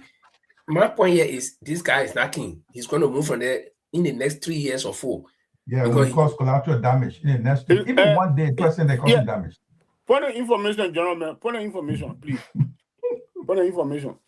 I want you guys then to know that if you see Donald Trump powerful today because of America, you bring Donald Trump to Liberia, you will not be able to do what you're doing right now. Before Donald Trump, listen, 1 minute, sir. How do you know that? Donald Trump became president, excuse me, sir. Before Donald Trump became president, another president had done it before. Grabbed the president from Panama and bring him to America and put him in jail for almost 20 years. Yeah, Donald Trump.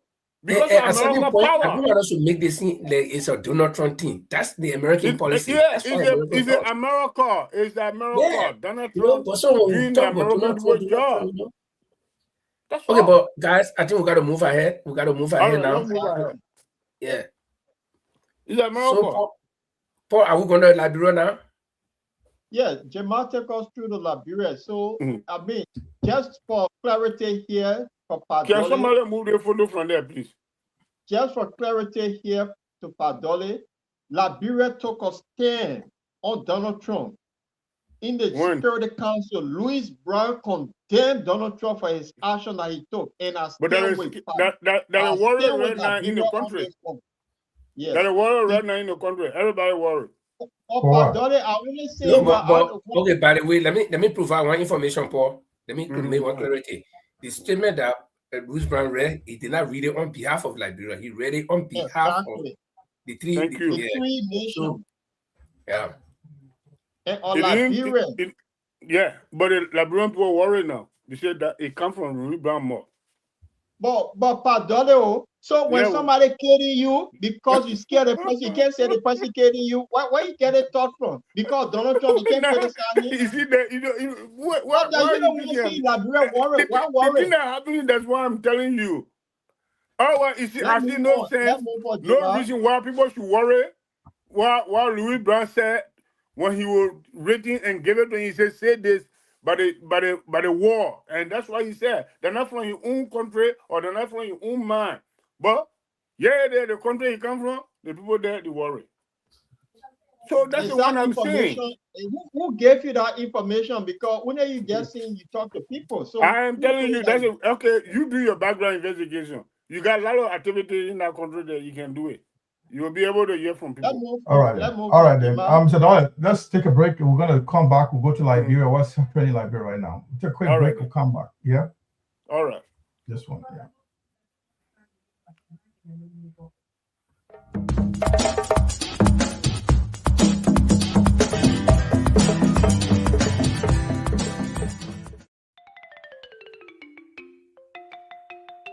You are welcome to the Bottom Line Liberia.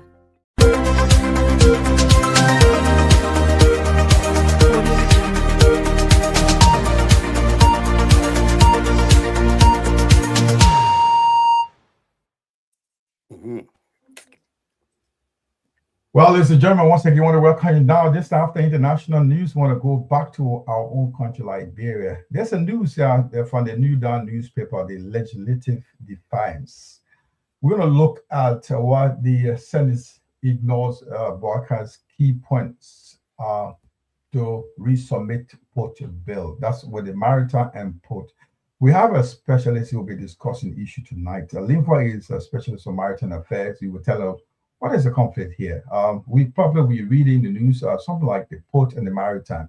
There's something going on. I think the president vetoed it, and we want to know the clarity. Linfa, what do you have to tell about this? Make it clear, make it simple for us. Like we make it just a layman, just break it down like 10 years so far. What's the story about these people, guys? Let me have it back on, gentlemen. Who, Linfa, tell the audience want to know what is, so people tell in detail what the whole story about. Well, thank you very much, but let me first of all make this disclaimer.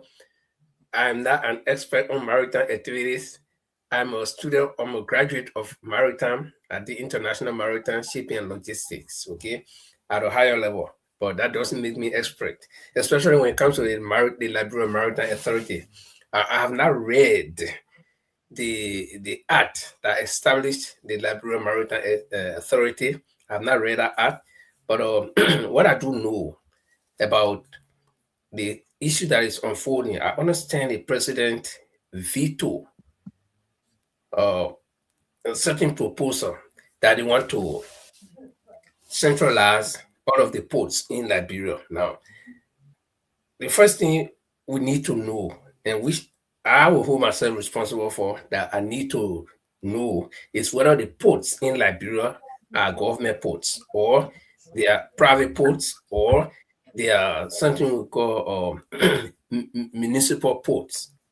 Because if for instance, if the Free Port of Monrovia is government port, that means government has authority over that port. The maritime authority will have oversight over all of the ports. And I was trying to read the story concerning this thing. And one of the things that caught my eye is that one of the things that the president is arguing against the Act for is that the revenue collection, that it should be done by the Maritime Authority. And because he is saying that if the new act or the thing that the representative or the lawmakers are pushing, if that law goes through, it will conflict with the revenue collection from the ports. And then another thing that was highlighted in that particular news story is that the authority of the Maritime Authority over the ports will be less. The Maritime Authority will not have more power over them now. But the question here somebody want to ask is whether these ports are solely run by or they are under the Maritime Authority, which should not be the case, because it depends on the type of port. So if the port is a private port, okay, no matter where it's located, which country it's located in, it belongs to that private individual. If it is a municipal port, it belongs to that municipality. So the most the government can do is to have oversight responsibility, but to solely take the running and day-to-day affairs of that port, well, it's not possible. But like I said, I don't know how the maritime law of Liberia is. Linfa, one will ask a quick question before my colleagues ask you. The government is like, what was the point if the president vetoed and he sent it back? So, Mr. President, we resubmitted it because something he vetoed, which when the president like executive branch veto, he said, no, well, I vetoed it. What he like or not, it has to go on. But now the Senate look at it, no, before even making a correction, they send it back to you for a signature. We want to make that part clear for our audience or people that are watching on right now. I didn't get a question. The question was the Senate resubmitted. You know, when they sent it the bill to him, he vetoed. He said, no, I want it to remain as it is. Something he said wanted to remain. But the Senate said no. The Senate took it back to the president. Probably Paul will help us here. There are certain things that key point the president wanted to change. And the Senate did not even pay attention to that. Sent it back to him for a signature. And this is what the issue is, because the port is where the maritime and the port is where we made it's like one of the biggest, those two areas are one of the major sources of revenue for our country. And This is why, if you just join, this is why we're discussing this, because the maritime and the port, the rural ports in our countries are major source of revenue for our country. But now, they were first time saying the House and the legislature and the executive having some level of not agreeing on point, because when the president vetoes something, more especially, it's been considered or it's been honored. But this time it was not honored. It's sent back to the president. According to the story here, the legislative defiance, saying that, well, you said this, we're not taking it back. We're sending it back to you for you to take, action this then before taking the action. Do you know the line that the president wants to get? Like, could you make that clear again? What the president wants and the Senate doesn't want to listen. Yeah, but I think I think the meeting the president was looking at is the authority of the LMA, the Liberia Maritime Authority, over those ports, okay? And then coupled with the revenue collection, the revenue generation, and the management. You see, because I think the greater fear here is that if the government would just let those ports be run the way the lawmakers want it to be according to the new act, maybe government might not have much control over how the revenue is generated and how it is expensed, and who gets what. You see, you got to be very careful when it comes to the port management or the port management system, right? There are several types of ports, and then there are several ways that it can be managed. Let's say right now at the Freeport of Monrovia, I don't think we have a cruise ship port, okay, or where we got cruise terminal, no, for cruise ships. So if any developer will come and say, well, I want to build a cruise ship port here, I want to build a key for cruise ships to be landing, okay, or to be docking. Yes, so that person can build it, but there are several agreements. So the person could build it, own it, operate it forever and ever. They build it, they own it, they operate it, but they only pay revenues to government. That's one agreement. Another agreement could be the person can, or that company can build it, own it, and turn it over to government. You build it, you own it, at a certain time, then you turn it over. So we got a B, which is a build, the O, own, the other O, operate, and you can have BOOT, you can have BOO, then you have BOT. So the BOT is you build it, you own it, you turn it over to government. Then you turn it over to government. Or the BOO, you build it, you own it, and operate it forever. The BOOT, you build it, you own it, you operate it, then you turn it over to government at the end of the day. So that if you leave, you finish making your profit, you can leave, and then the government can decide, okay, we will run it or we'll turn it over to another company. And the reason I'm saying this is that comes a lot, or that interest within that agreement, it comes with the money aspect. See, because if I build a port, I'll operate it, I'll own it, I'll operate it. So the government is only getting my taxes that I will pay. Government got nothing to do with it. Okay, of course, that port will be operated under the LMA, the Liberia Maritime Authorities, because we talk about Liberia. Okay, so it depends the kind of contract that they will enter into. So the government is being very meticulous, I think, when it comes to, or the president is being very meticulous when it comes to how the revenues will be collected and how it will be managed. And in case of anything, who to look up to? Is it the LMA, or I didn't want to look at the port management? Because it's a lot of things involved. You can have accident at your port, or ship can sink at your port, and who will be responsible? Okay, you need to maintain the port, you need to do dredging. So who do they go to collect the money? It's very easy, right? But where is this money going and start to maintain the port? Where will the money come from? Will the government say, okay, we'll put in our hand in our coffers to maintain the port, or will it be, so it's a lot of things. So, but I don't, like I said, I did not read that story to the end, so I think I need to look at it. But I'm just giving you a general overview of how it will look like in that kind of contract. Thank you very much. Yeah. Paul or Mr. Dollar, any comment on this? Let me come in, sir. Yeah, we got not much about time. We just go run this 2 minutes. Short period of time. I'm not so talkative. I always okay, just go straight to the point. Let's go. I always go straight to the point. Let me tell you, I work at the port. I work there as a director for general investigations. We did civil area investigations, so all the kind of stuff. But then not go to the point now, you see. Yeah, listen to me. I'm just trying to clear something.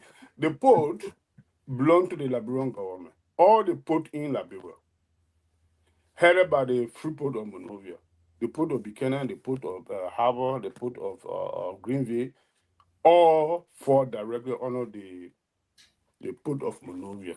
The port of Monrovia, the managing director, is the manager for all these ports.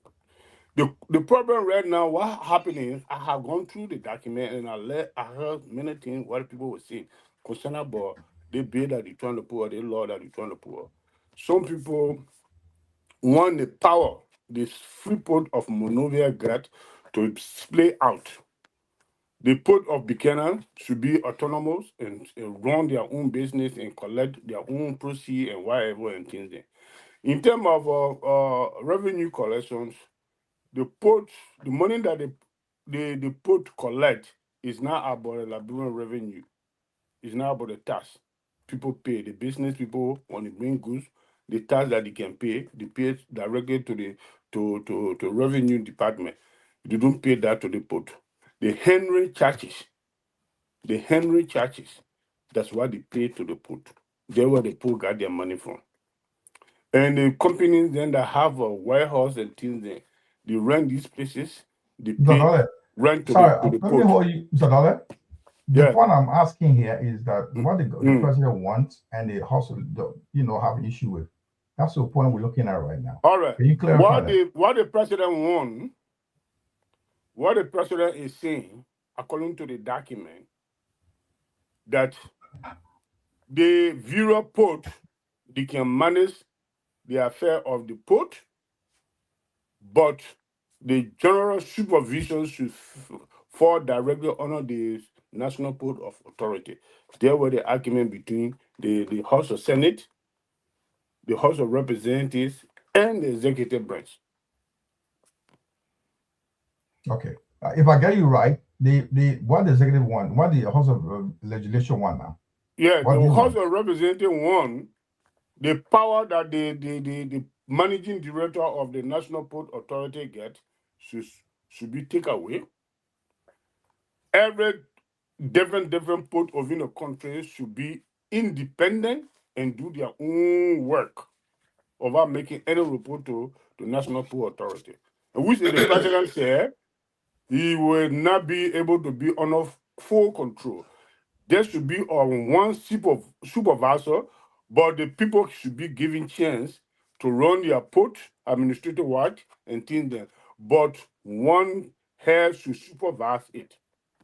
And secondly, 1 minute. Secondly, the House of Representatives and Senate are put some document together that another entity have been trying to create that ensure the collections and the bureau warehouse and things there in every port will fall directly under that entity. The port management will just be there to be as like a wasman, and that's why the president said no.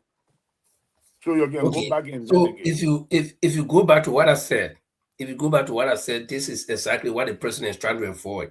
You see, to manage a port is not a problem. You can manage it, but bear in mind that there will come time to meeting the port. There will come time problems may arise. So the collection of the money is not the problem. Things will come, goods will come, you'll collect your money, you'll collect your revenue, your handling fees and whatever, and all kind of stuff. But at the end of the day, whose responsibility is it to meeting the port? And if in that document they're talking about where they want a new group of people to come and be responsible. So what will the LMA do? But right, the LMA should not even be overseeing the administrative activities of any port. The Liberia Maritime Authority should not do that. These ports should be managed by their managers. Okay. And the patron said, because he said he had worked there before and he had done some investigation that all the ports are owned by government. Okay, fine. Okay. So then government can run it. But if they are private ports or municipal port, then that's a different issue. So right, okay. Anyway, let's look at that. We got a lot of issues to discuss about. What do you think on this? Mr. Dollar, it's okay. Therefore, Mr. Dollar, want Yeah, Paul 1 to minute. take on this? I just want to Mr. say Dole, this one word. we don't I'm want to not go going further. on this. For This your is information, Mr. Dole, there's Mr. another Dole, tune. Mr. Dole, Hmm? can we stop this discussion on this point? We want to go further than that. We just want to clarify that part. We're not what the government and So the, you will understand what happened, right? yeah, You'll go back to the clear. document. Paul, what do you point on this? Well, the thing is, I think the government want to decentralize the port system in Liberia because it's under one management. And the idea is that Maryland, the port of Maryland, the port of Sino, the port of Buchanan. Paul, wait more. You say the government want to decentralize me. So then why is the president vetoing? Is it the government or is it the legislature? I'm still confused. That's the thing. The thing is about the president veto. That one government, wherever there's one government. So the thing is, if you look at it, the way it's structured, all of these ports will have its own governing body, and then be a selective body that is structured there that will manage, that will receive the revenue that is generated from those ports. I think that's where the argument comes from, because the president will now set or how they call it, usually they have the board members. And the board that is they're going to set, I think, be a 4 or 7 between that number. But these are the people will be the key, how they want to generate the revenue. It will be sent to this particular group. I think that's where and in that bill, they have something that link maritime, and the president wanted maritime to be separate from the port. So that's why. Can I get reasoning for that? It's okay now. Can we leave this discussion now? Yeah, the veto power. I don't want to read it in here. One shot something. It says here, the main reasons for the veto centered on the bill's provisions, which was seen as overlapping the functions of the Liberian Maritime Authority and disrupting the administrative structure of the existing Ports Authority. You see it? You see what I'm talking? It's about the administrative aspect, because the LMA is already administering all of those posts, which should not be the case. But anyway, let's push ahead. Thank you very much. Guys, we want to take a break. We'll come back. We'll discuss Liberian Senate is one of the high-paid house represented in the world, one of the highest paid. So we're discussing, one of the senators talk about senators away taking a bill to the Senate to reduce their bills, how much they're taking home. We'll take a quick break and come back. We'll run a video. Let me tell you what the background behind that.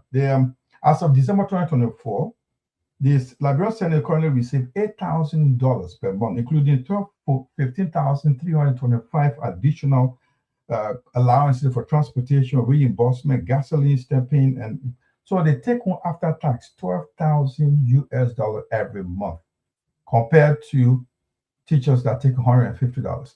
So we'll come back and tell you the senator I want to call it down from $12,000 to $5,000 a year. So take a quick break. We'll tell you what is happening next. It's a controversial issue in Liberia at the moment. Don't go away. The Bottom Liberia coming to you back after this break. Quick break.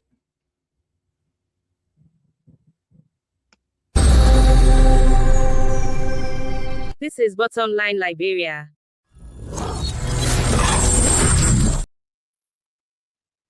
Yeah, Paul, I'll leave for what you got for us. The senator is talking about bringing down the from 12,000 take-home salary to 5,000. Let us hear what the senator has to say.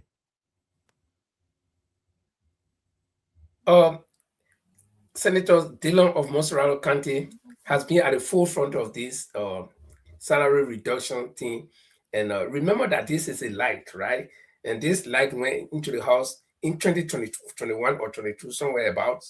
And then all of a sudden, people said the light was going, it was going dim. But it seems as though this light is shining, especially now at the dislike of his colleagues in the upper house. So let's hear what he had to say. Bear with me 1 second. I have to transition from place to place. Proposing 5,000 max. Without using it at all. Let's pass a law. When we set our salary, I am proposing 5,000 max. Especially for lawmakers. If we pass that law and we live by it, 100 lawmakers from the Senate and the House will save the country $4 million US every year just by that courageous action. Every year. Then imagine if we cut our own salary for the country. That courage would not be difficult to find to cut the president's salary, to cut the vice president's salary. Is that the next target? We say public officials should not make anything more than 5,000. If we can get, and some people say, oh, don't mind that gentleman, he said, and this and that. Fine. Find majority lawmakers to think like me. Let's agree to make 5,000 and see if the 4 million will save the country every year will be fake. It will put out 4 million in agriculture, in health, in education, or something tangible for the country. Let's see if the dividend will be fake. Call all your lawmakers to fake like me only once. Let pass that law. Let me 5,000. $4 million generated or realized just from the Senate and from the legislature. Subsequently, we can go to the judiciary, we can go to the executive, we can now sit down and determine SOEs, any public entity enacted by law, created, established by the legislature should be able to determine their salary, especially the higher echelon of this institution. You know how many persons in public service, in government and public entities make far more money than lawmakers? I'm not doing this to get even at people. I'm doing this as a pay settler. Pay settler that we, the leaders, who have the authority and the power by law, let's start. You see, the legislature, the executive finished cooking the food for the country for 2026. The executive has cooked the food for the country for 2026. This food is the draft. The legislature and their whole board here are called it one big bowl. The executive cooked the food, put it in one big bowl, and send it to our authority here that will bring all the other small bowl there and decide, okay, the other one have plenty, put it on the side. The other one have take this or put it, the one, we the ones supposed to determine what get in each bowl. Then we give it back to the executive to go do the distribution. Then after that, then we must have the courage and the authority to say, we put 2 spoons in the other bowl. How can half spoon reach? That's our role. But if we don't, can we stop it, please? Properly, and we don't have the courage to ask why we go fast. Linford, can we stop this video? The pool always go on. Okay. Stop the video. How enough of him now? So again, when people thought that bill was dead, it's resurrected.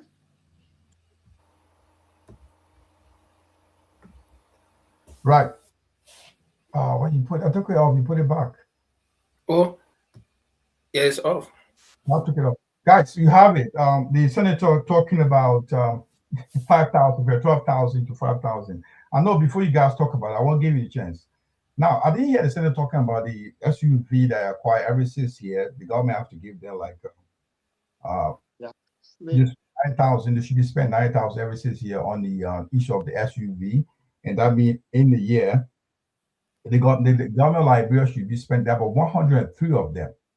The government should be spending 9,270,000 in 6 years for lawmakers' vehicles. 9,270,000 in 6 years for just vehicles. And he's talking about salary. I didn't hear him talking about cutting down, giving the $45,000 SUV. What do you need SUV for anyway? For $45,000, and he's talking about 12,000 should be cut down to 5,000. So guys, you talk to me. I don't understand what he's talking about. Probably it's included in the bill that you didn't want to mention. That it could be a huge bill. You just mentioned a little on the the tip of the iceberg. That's why he's working on right now. I don't know. Probably you guys know more about what he's talking about. We hear from you. Jamal, Yes. you see, the lawmakers in Liberia, they are thieves. And Darren Dillon is a chronic crook. Why am I saying this? Election just around the corner. So this guy is coming with a nonsense that they should get 5,000 the salary. Great, good ideas. I champion that. They should get 5,000. They should not buy them vehicle. They should not give them scratch card for mobile phone. Only 5,000 a salary. They can use that 5,000 to buy their own vehicle, but it's not in that bill. It's only let reduce it, and then we get a huge benefit. Remember, they also have a legislature and break. Expensive. I get 30,000 every year. Yes, it's not in that bill. So to fool the people, yeah, this guy is trying to champion 5,000. It makes sense. The guy is a con artist, so he know election around the corner. They can do it. No, I'll tell you something. If this guy mean well for Liberia, they are 30, I think 31 or 32 of them in a lower house. They call themselves the Rule of Law Caucus, championed by Musa Benete, Fanati Kofa, and that group. Youngly is the pro tem. She and Delon, they are body. If they want to get 5,000 and stop the rest, it can happen. These guys are all crooks. So they don't know what he's talking. He's trying to buy the popular sentiment towards him. That's why he coming up with it nonsense. But the huge benefit are behind it. The agriculture break that they get, 10,000 each. Is that in a bill? The constituent basis that they have, there's huge money there. He will not talk about it. So they are all con artists trying to fool the people that, oh yeah, this guy is champion the cause. That's how I see it. It's another Momo talk. Mr. Dole? Yeah. 103 lawmakers. Every 6 years, they receive 90,000 US dollars for a car they drive or that they will carry to work. In 6 years, the government spent 9,270,000 on vehicles. And that does not include taking home every month 12,000 US dollars as their pay. I know how much a teacher got paid for. A teacher got paid for $150 US. Not all. Jemali have volunteer teachers. No, that's the highest. That's the highest so far. That's the government level. I mean, I'm talking about common teacher, classroom teacher. I'm not talking about university teacher. High school teacher got paid $150 US. And your lawmaker is sitting who goes only 2 sections in a week or 2 sections in a week. He takes home 12,000 US dollars every month. He drives 45,000 US dollars worth of car. He receives $9,000 every 6 months, every 6 years. The government spends 9,270,000 US dollars on their cars. That does not include their fringe benefits: gasoline, scratch car, security, transportation. That's not included. So the senator is telling us there should be a reduction in the 12,000 to 5,000. So probably you still may have some details from the bill the senator is trying to present. Do you have anything to share with us? Thank you very much, gentlemen. You see what happened in the first place, the gentleman, the young man who just come up with a direct deal is not a trustworthy person. When you were campaigning to become senators, you see a lot of things that many people should put him to be. First of all, you say he will not even ride any car more than 25,000 or 10,000. See the car that he rides. So these are the kind of people that want to come and say something that people should buy to. Whatever he's saying right now, he knows fully well that he's no longer popular in Mosarara. He will be going to Buchanan. He will be going to Grand Basses to run there for senatorial bill. So he will come up with these narratives that people will buy to. So he's championing for the reduction of this and that and rest of it. He's been there more than 2 years now. He's been there more than 2 years, almost three and a half years. What have you done? the president of the Senate is honoring him armed. What have you done to rally around with us for them to make sure that they reduce down the people's salary? Every budget that comes, the increasement in the budget. So this mystery, I don't buy to it. To be realistic, Darrell is not a trustworthy person. He should not be taken to be someone who is a serious-minded person. He's a con artist, as what Paul Chulupe just said. He's a con artist. But he behaved exactly how our president behaved. Because they are the guy that like being behind the president and maligning and giving him runs, what I call, and the old man too can sit down and lecture there and hard to be so crooked in terms of convincing people and stuff and things there. Even the old man said, sorry. He said, you're going to ride wheelbarrow to go to the mansion. He ride $1 million, $1.2 million car today. So these are the people.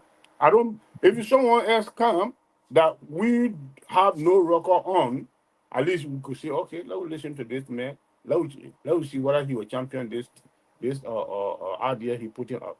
But not Dylan. Okay. Dylan will not do anything. Dylan want for people to, to sympathize with him and give him another 9 years. That's all. Okay. Linfo, the election is coming closer.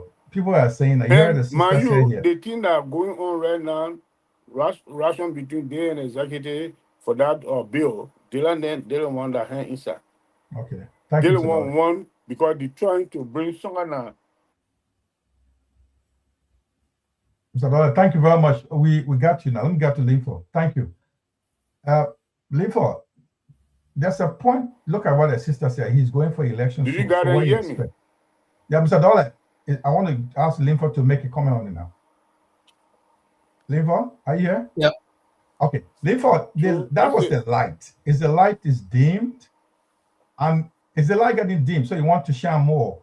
Is the elections in the corner? And not only that, Linfo, one thing I also understand that after 6 years, after spending $45,000 on that money, they own the vehicles. You know, it's not be going back to the government. They own it. Allegedly, the lawmaker own the car, those vehicles. After taking the government money, buying it, they also become their own property.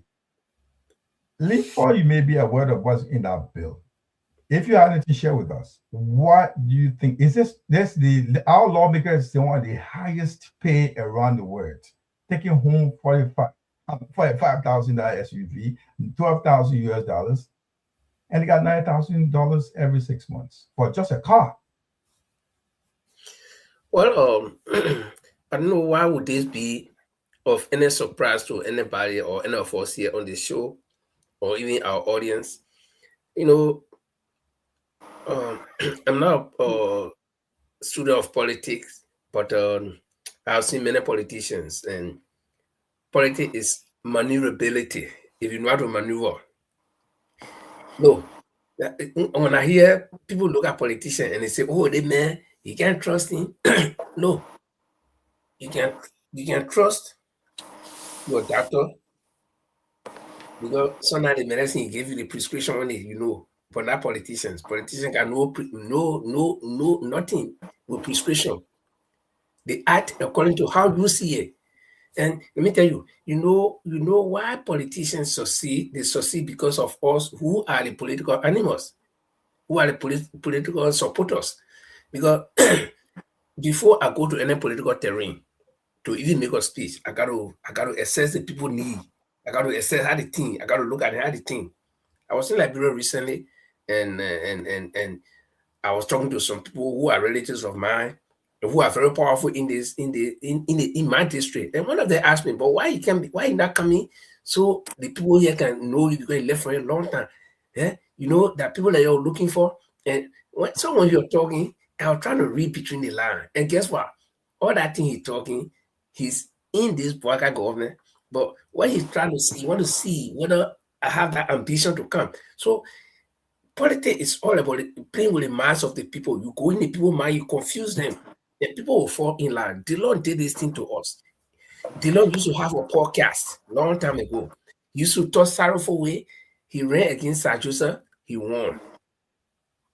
No, it was Thomas Fala, eh? Yeah, he won against Thomas Fala. Yeah, he won against Thomas Fowler. Okay.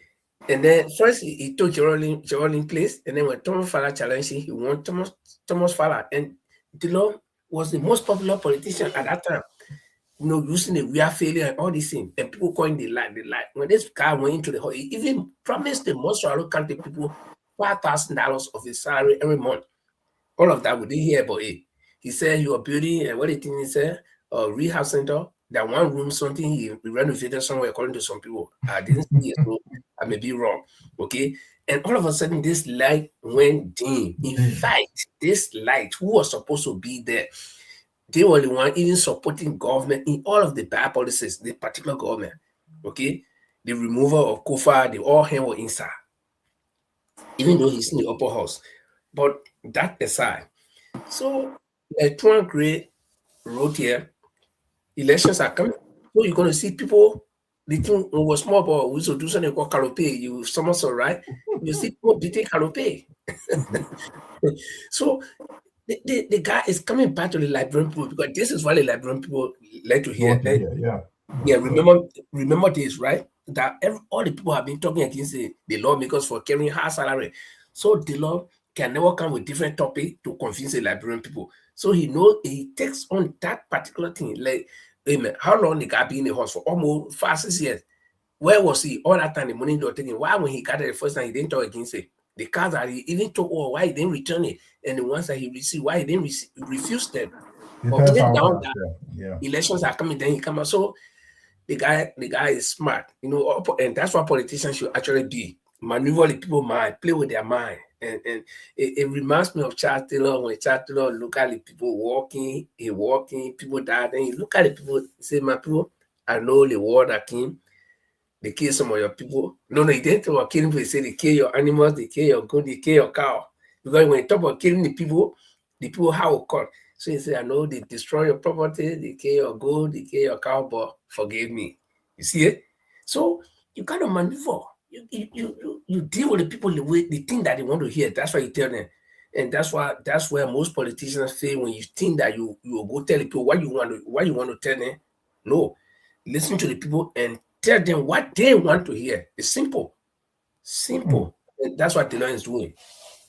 So $3.1 million for gasoline, for lawmaker gasoline alone. $3.1 million. That's only exorbitant, and there's no reason. No, listen, I live in Norway where we got oil. Okay, we supply oil around the world. I don't see any government official that can get free gasoline. No. But Jamal, they don't say in that video. He said if they pay them 5,000, the 103 of them, the country save 4 million.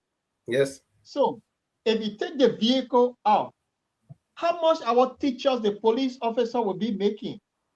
So these guys, they know exactly what they're doing.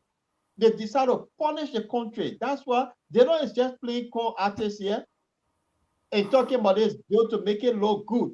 But the current budget that was passed, there's a huge money in our bill for the same lawmakers that they don't stop champion today. Let's reduce salary. But they were the people that received the budget. While at that time they couldn't say, look, no, I'm not voting for it. For the country, let them reduce our salary so that the others can benefit too. Now, and guess what? Guess what? If Dylan will face hurdle from his friends in the house or from his colleagues in the house, you know what you'll do? It's just my own thinking as part of that tactic, that when we get very close to the election and he knows it's time for him to run, he will say, okay, I'm not taking my salary. You will give us something. You have to convince the people. Maybe I give him a vehicle, but you already you see, and the people say, oh, you already spent 6 years on a vehicle, so you know. Exactly. Anyway, guys, time is fast spent. We'll be next edition. We'll be looking at the agenda, the arrest agenda. They will 2 years. What the arrest agenda? There's a newspaper called The Analyst. We don't have much time to review. We'll tell you what we're going to look like. We'll be talking about this, the arrest agenda. The arrest agenda 2 years on. Our Liberian scene results. We don't have much time to discuss it. Please join on next time. We'll be telling them from the start to this year how far the arrest agenda. This is newspaper analysis. We're really looking at it from a point as well. So you've been following us about, I want you to share what you think will be this arrest agenda. This is the agenda the government of Liberia, present day government under the UP-led governments brought up, and we want to say have they succeeded in what they do? Or have they gone at least 1/3 of their programs? Have they succeeded? Is the Liberian are feeling any impacts from this arrest agenda? We'll be looking into it in our next edition, which will be this coming Friday. So please be part of our show. Come and share your thoughts. What you think? We want to be straight here. We're not showing any parties to politics. We want to know what's happening. What do you think the government has been doing?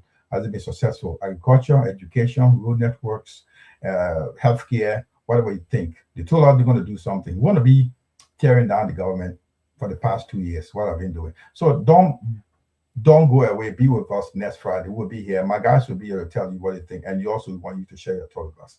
And yeah, guys, we want to go around to give you a final thought before we call it a day. I want to go to Linford. Linford, what do you have tonight? What do you think our program of tonight? Well, my final cut on most of the things we talk, we can't cover all, but I want to start with the Venezuelan stuff. The issue in Venezuela is bad, and most countries around the world are condemning it, and there are also mixed reactions, both from America and outside, that this was not right. They are quoting international law, and that's it. But again, the laws are there, but you always have lawbreakers. So Donald Trump happens to be one of those who will break the law. He knows the laws are there. The guy is president, so he knows the laws are there. But what I think this will lead to, if he continues to do this, or if America continues to do this, this will set the pace for lawlessness in the country or in the world, where any powerful country can go and take advantage of whoever they have issue with. So I think the world leaders, people who are condemning, should stand strong and take some affirmative actions, like we were saying. Okay, then when it comes to our own, like all the African stuff, Ibrahim Traore is giving this caveat, but most Africans will take it for granted, as long, especially the leaders, as long as they are enjoying their in power, they don't even imagine that anything bad can happen until that day comes. So we hope they'll take precaution. And in Liberia, yeah, Delon is playing his card the right way. We hope it will fall on some good ears in the house, in the upper house, so at least we can have 2 or 3 people joining him. And if the number begin to grow, then at least we know they are serious. But as it is, we take it to be political talks. And so I want to say thank you to all of you, and for our viewers tonight, especially new ones, we want to say thank you. Philly Cat is always here. Tuan Gray, of course, we are always here. Lawrence Pine as well. Jerry T. Sokama, this is the first time I see you, and Emmanuel Ali.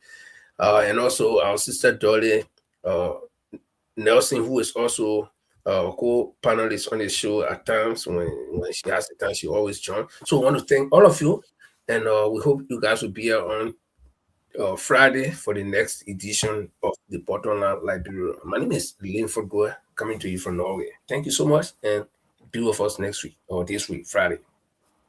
Paul? Yeah, thanks, Jemma, and thanks to every one of you guys for the show tonight. I want to say thanks to our viewers for flooding on the audience in particular. Look, Donald Trump's situation, we know the guys are loose skin, and then what I want to say, I pray, Donald Trump take Greenland. And my take on this so-called NATO, and it came out say Donald Trump take Greenland will break away. I really want to see that happen, because they not mean well for the world. That particular group called NATO, they go and destabilize countries around the world. So I want to see them split. So Donald Trump, in his own wisdom, he sees Greenland, because Greenland in particular is closer to Canada. It's not far from America. They share border with Canada. So Greenland is sitting on worth, and Donald Trump knows what's there. So he wants Greenland. So I want Donald Trump to seize Greenland. So let's see what make the so-called coalition of the waiting, whether they'll break away from NATO. I just want to see that, and I pray that he do it. When it comes to Africa, the message that Traore has sent is something that we all need to pay attention to, because and he said there will be a black winter and be a heavy bloodshed. This guy already had a dream. He have seen what, because they after him, he's the arrowhead. So I pray that God spare his life. Yeah, he do great things for Africa. And the way the Sahel nations are going, let's pray for those guys. Because the West after them, France not going to go away. So let ask them, those, if you get anyone closer to Iran, let them ask Russia to build a nuclear weapon. Let that nonsense stop. Because if you get nuclear weapon like the rocket man in North Korea, they run away from you. So this is how I see it. The war is not going anywhere. And comes to my own country, elections is just around the corner. All the corn artists now will be on all the social media platforms talking all the good things. And Darius DeLong is the champion of being the corn artist of all. If they mean well to get 5,000, which I champion, I appreciate that if the law, if they pass that bill, the 5,000 each, but then they should not get cars. They should stop the gas station.